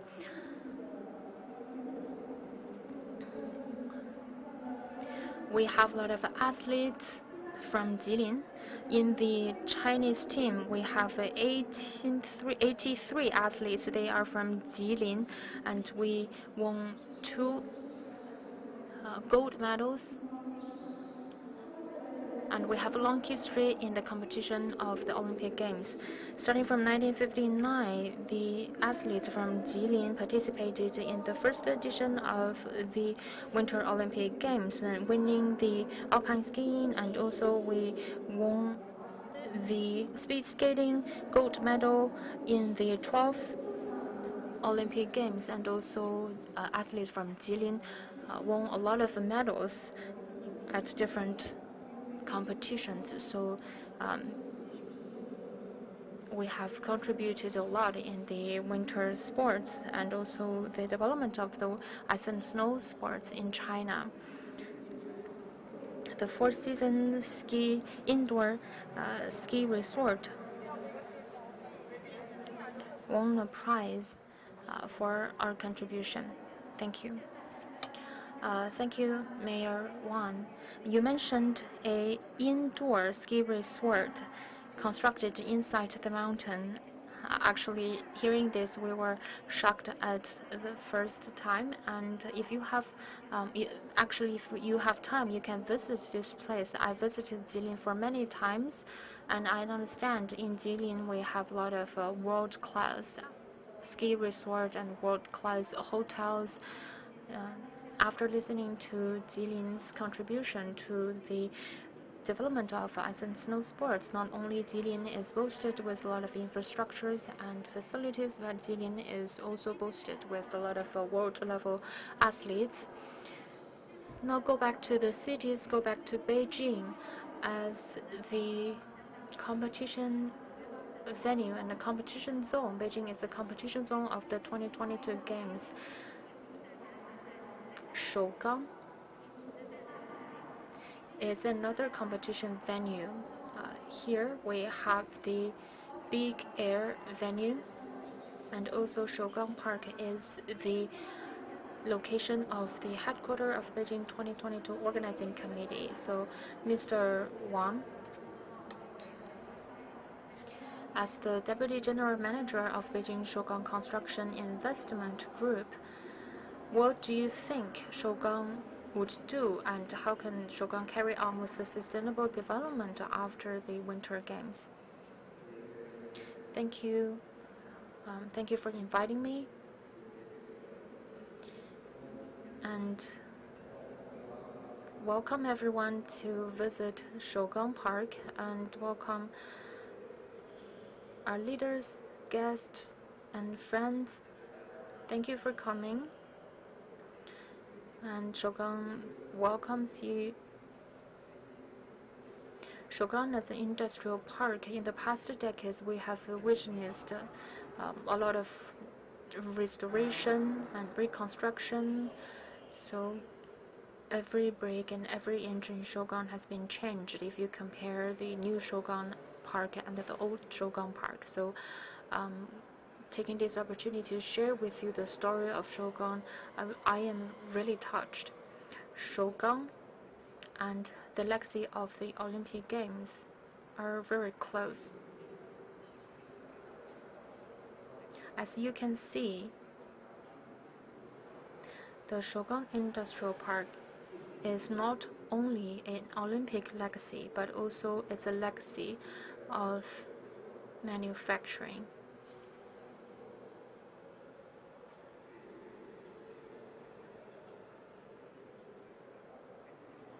Shougang attracted a lot of attention from the media. If you look at Shougang, if you look at the facilities in Shougang, you can still understand this is an old factory. This is the third furnace. If you look up, you could understand this is a legacy of a factory. There are a lot of stories of this structure, I remember dozens of years ago, that was the first time I visited Beijing, and I witnessed the transformation of concept. And back to that time, Mr. Liu was the mayor of Beijing, and I remember there were a lot of leaders, and the old generation leaders told me a lot of stories about Shougang Park, and they told me the stories about this old factory. And actually we were in the red building next to us. I remember they told me a lot of story decades ago. Back in 1937, China was invaded by Japan. And we remember that he asked us about the steel production back in Japan in 1937, and that output was only 170 tons, 1.7 million tons. And he asked about the Chinese steel output, and the total amount for Chinese steel output was less than 150,000 tons. And 80 years ago, once we were in wars, we can only defend with our bodies. Because we do not have steel, we do not have a modern industrial system. We can only defend our country with our bodies. So that story actually impressed me a lot. The Shougang group back in 1950s, we are all engaged in this steel industry because the first generation of our leaders actually understand the importance of heavy industry and the importance of heavy industry in the rejuvenation of a country. And a small island country can launch war against us because they have modern industrial system. So after that, I was thinking about this question. The steel in the industrial journey for us actually have some setbacks, but I believe it's quite meaningful for building a modern industrial system for China. And we have sacrificed a lot to build a modern industrial system with complete industrial chain. And the steel industry represented by Shougang Group, I believe it's a very basis for us, and also is a basis for a strong China. I believe that is quite a magic for us back then. And the steel industry in China is the biggest steel producer in the world. And because of the city renewal and the rising and people's the rising increase of people's life quality, and the steel industry actually have relocated outside of Beijing. And the Shougang have followed the requirements and the changes, have restructured its business model. And we relocated to these seaside cities, and we have taken opportunity of this opportunity when Beijing have hosted the Summer Olympic Games back in 2008. We have moved some part of our production outside of Beijing, and with the Winter Olympic Games, we have stopped all the production of Shougang. And that was even before the successful bidding of Winter Olympic Games. When Beijing won the bid for the Winter Olympic Games, we have also started our industrial restructure, and some silos area also want to introduce some advanced industries.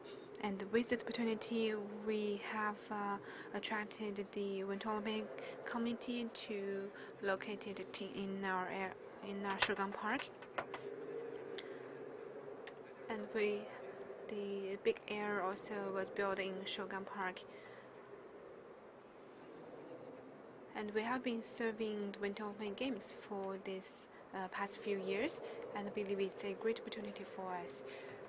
And for supporting Winter Olympic Games, we have formulated the office area with over 50,000 square meters, and these kind of officing area are in operation with good. They has been also rent out, and safety is also one of the great opportunity for us to make better use of this Shogun Park. And this site here, it's a very good example today. This furnace has been used as the venue for competitions, for events and conferences. And it's a Olympic legacy and industrial legacy. In the end, I also want to introduce I would like to say that it's a constant job for us to restructure Shogun Group. It's only a beginning, and with the opportunity of Winter Olympic Games, I think we have a really brilliant opening, and Mr. Chen actually have made a very good point. So I think following this good beginning, we will continue to build Shogun as a new landmark for the capital, for the renewal of the city. And we also hope to also with the support of the society, we hope to build Shogun, further release the vitality of Shogun, and also welcome all the guests to pay more attention to Shogun and to visit the Shogun Park. And in the end, I'd like to summarize with the transform of a Shogun.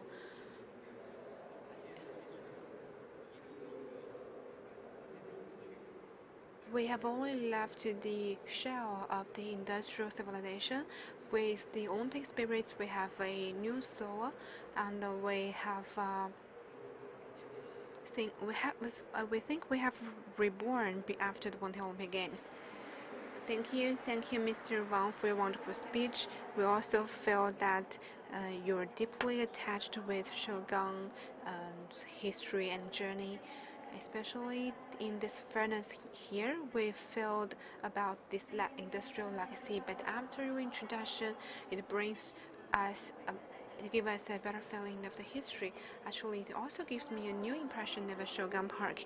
And the Winter Olympic Games actually bring another opportunity for Shogun. I believe it is an important start for city renewal and upgrade. So I believe at this place, Shogun will bring us more surprise. And next, we would like to ask another question for Mr. Li from Chaoyang District.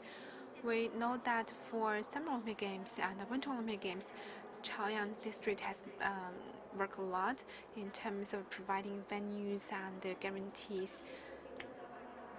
For Beijing 2022, what do you think the Winter Olympic Games can bring? What kind of opportunities for Olympic City? And in the future, what kind of a suggestion do you have to better use this kind of opportunities?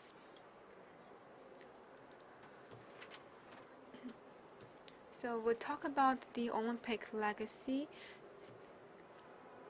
It is more of advantages for this region and this district. We have different types of advantages. For example, the physical advantages, because we have venues, we can organize competitions and events. We can also attract more tourists. And as we are summarizing the previous experiences before Winter Olympic Games, Chaoyang District have organized 10 activities, and after Olympic Games, we have also been thinking about what can we do in the future. In the post-Olympic era, what can we do? I think we have to do two things. First is about it. We have a better idea of its positioning and of its function. There are 4 functions For example, in the north, we have heard about the introduction from different districts. Chaoyang also is a big district in Beijing. In the north part of Chaoyang, because 2 Olympic Games actually has been opened in the bird nest. It is a window for international exchanges and communications. That is the first function. The second is that it's a platform for international communication and exchanges. And third is the center for leisure and sports. And fourth, it is a meeting room for international exchanges. That's the 4 major functions we are hoping to continue. Based on that, we are thinking about the future works we can do.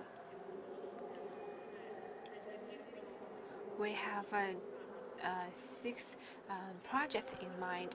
These 6 projects include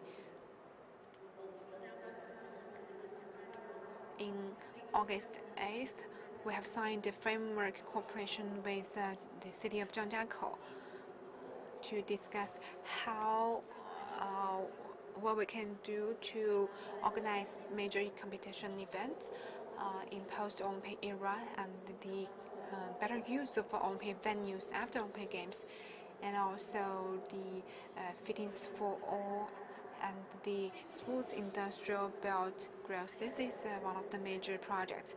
And another project is that in the central access, we want to build a brand, a business card.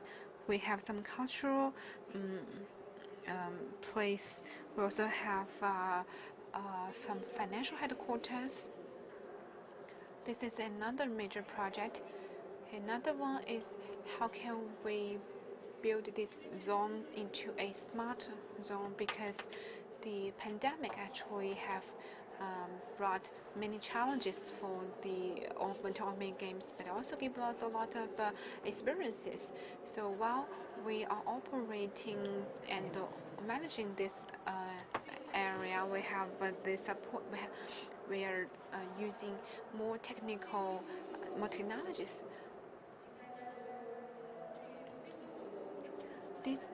The 6 projects, we have provide more information about the 6 projects on our website.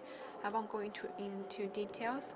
We also hope to listen to the public to see that how can Chaoyang district to better use this kind of Olympic legacy and the advantages left by Olympic Games, so that the Chaoyang cultural and sports industry and economic industry can better develop. Thank you, and I also look forward for your suggestion and a contribution. Thank you, Madam Li, for your introduction. She mentioned about the 4 functions and 6 projects. Especially, you mentioned about website. I also want to visit the website myself to better understand this kind of a project. And through your introduction, I have more understanding for Chaoyang District. Thank you for your introduction. And next, I have a question for Mr. Ren. We know that after the Winter Beijing 2022, we believe Yanqing have done a lot in the publicity of winter sports. And speaking of intellectual legacy, we also want to invite Mr. Ren to introduce your work. The Olympic legacy, I believe, for many cities around the world, and for Yanqing is also a great challenge for us. And in the opening ceremony, we heard from the speaker mentioning about Innsbruck, Austria, which is a very good case, successful case. And for Yanqing, we have hosted the Winter Olympic Games, and we have also hosted the World Horticulture Expo. How can we better use this kind of a legacy? I have a word in mind. How can we turn that legacy into our asset? And the legacy into museum, that does not mean we have to make better use of legacy. I think we should better use the legacy, like we are in this furnace right now. And actually, from my perspective, I think it reminds me of the future spaceship. So I think better using these assets is quite a challenge for us. So for Yanqing, I think we have three business cards: the Great Wall, the World Horticulture Expo, the venue, and also the Yanqing venue. That represents our future direction. And how can we better combine the eco culture and the Winter Olympic spirit? So from the perspective of Olympic legacy, 3个方向。 We have three directions. The first one is to host world-level competitions because we have the experience to host the Olympic Games. So after the Olympic Games, we will continue to use the facilities to attract the championship competitions and World Cup to Yanqing district. I believe our facility is enough for the world level competitions, and also we're thinking about to attract the Asian Cup and national competitions to make Yanqing the destination of the competition, world level competition and domestic level competition. The second development direction is fitness for all. I believe the foundation of the legacy of the Winter Olympic Games is still sports. So we're thinking about to make Yanqing, to make the city an outdoor sports city. So speaking about sports is not only ice and snow, but also we're thinking about to expand the functions of the facilities in Yanqing to give the opportunity for people to play frisbee and also waterboard, other sensational sports. And we have issued certain policies and supporting documents, therefore, to promote and attract young people to participate in outdoor sports and give them opportunity to really try out this sport, to be closer to the nature, to have the young people really stepping out of the room and participate in sports. This is the second development direction. The third development direction is sports industry. We have Zhongguancun Yanqing Industry Park, and within the park we have the sports park. Within the sports park, we have a lot of companies settled down in the sports park. They are the sports park and sports technology park, and also we have VR equipment enterprises and enterprises working in sports equipment and sports facilities. So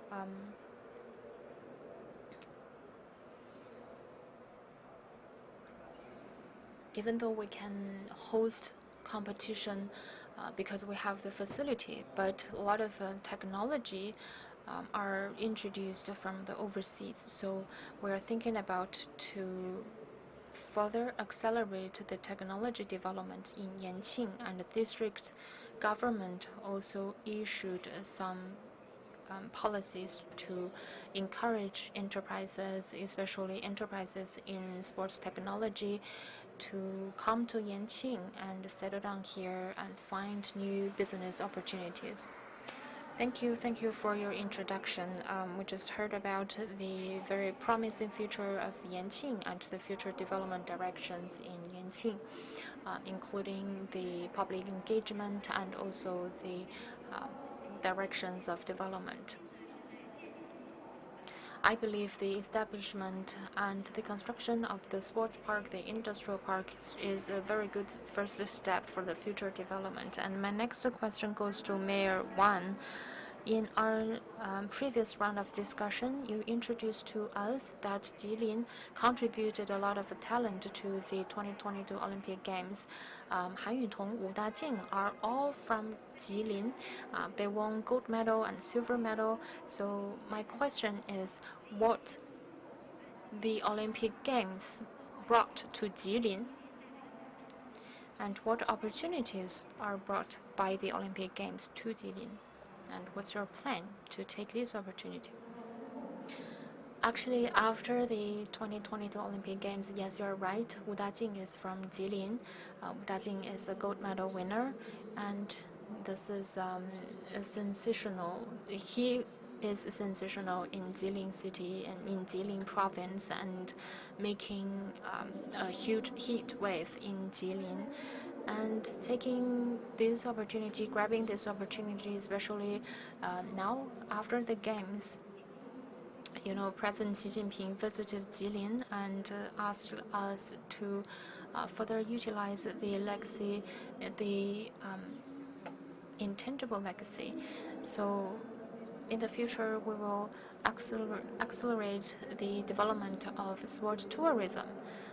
As I have mentioned, that we have 550 square kilometers water catchment, which is the Songhua Lake. Songhua Lake on the downstream is the Songhua River.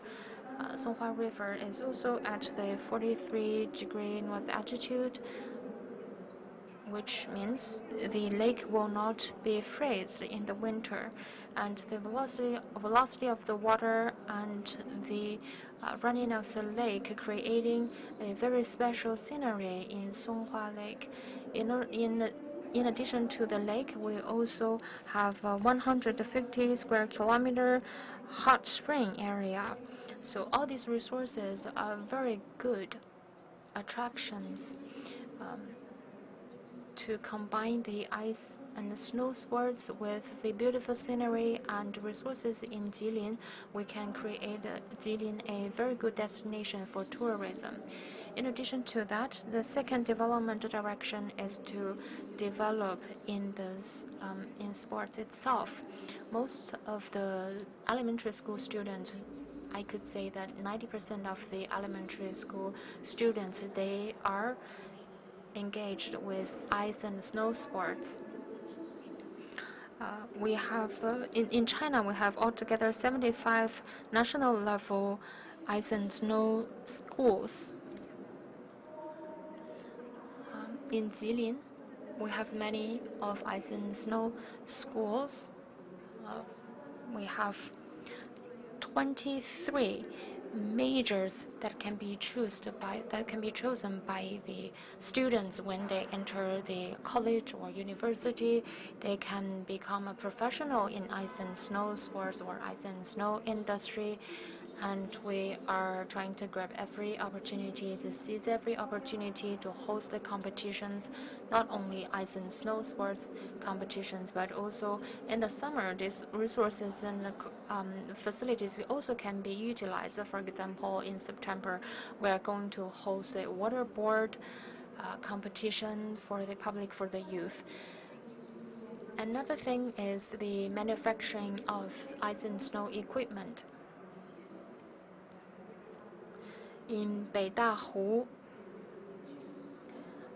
we have the ice and snow equipment factory park, industrial park. Within this industrial park, we have already attracted Double Mayor and other famous enterprises. So this is a very good, solid foundation for the next level of development.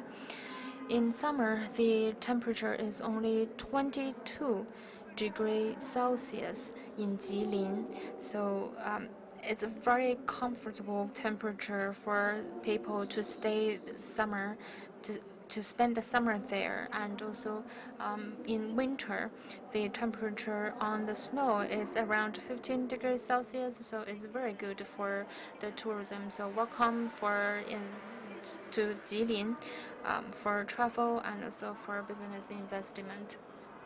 Yes, thank you, Mayor Wan. Actually, I visited Jilin many times. I think Jilin really has a lot of good resources, and if you have opportunity, I do recommend you to visit Jilin. Now let's go back to Shougang Park, where we are sitting in right now. Shougang Industrial Park is transformed from an old factory, and Shougang Industrial Park has successfully been transformed into a new landscape in Beijing. Another good example is Lohr in Germany. For Shougang, we have the steel, we have iron, and we have the old factory, all these old buildings, and ice and snow sports. So everything is gathered here. This is a new combination. So as you mentioned, the new content has been injected into this old factory, and we are trying to make Shougang Industrial Park a new landscape in Beijing. So what's your future plan to really realize this plan? We are planning and working, and also draw lessons and experiences from the previous successful cases. A lot of specialties has been injected into the renovation of Shougang Park, and supported by the policies, the national policies. So actually, people only knew that Shougang has been moved away from Shougang Park, but actually this sentence is right and is wrong.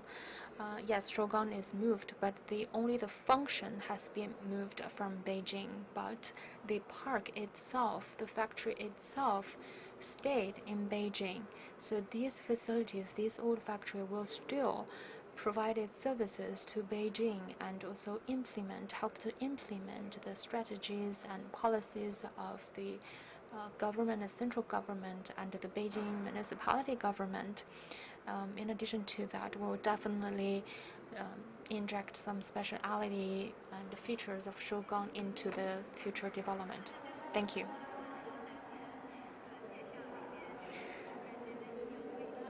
Mayor Liu. So speaking about the old factory and speaking about the future plan of Shougang, I understand you have a lot of ideas, but restricted by time, I think later on we can have more communication and exchange after the forum. Through this forum, I think we have shared and exchanged many ideas of the development of the cities and the utilization of the legacies. And also thank you for all the good ideas. And lastly, go back to our panelists on the stage. So I do recommend to you to go to Jilin, to make a visit to Jilin, to enjoy the cool summer there, and visit Chaoyang district and visit the Yanqing district to really experience the beautiful scenery and services there. And lastly, Shougang Industrial Park. I do recommend every audience to visit the Shougang Industrial Park to feel the change here. So this concludes the forum. Thank you.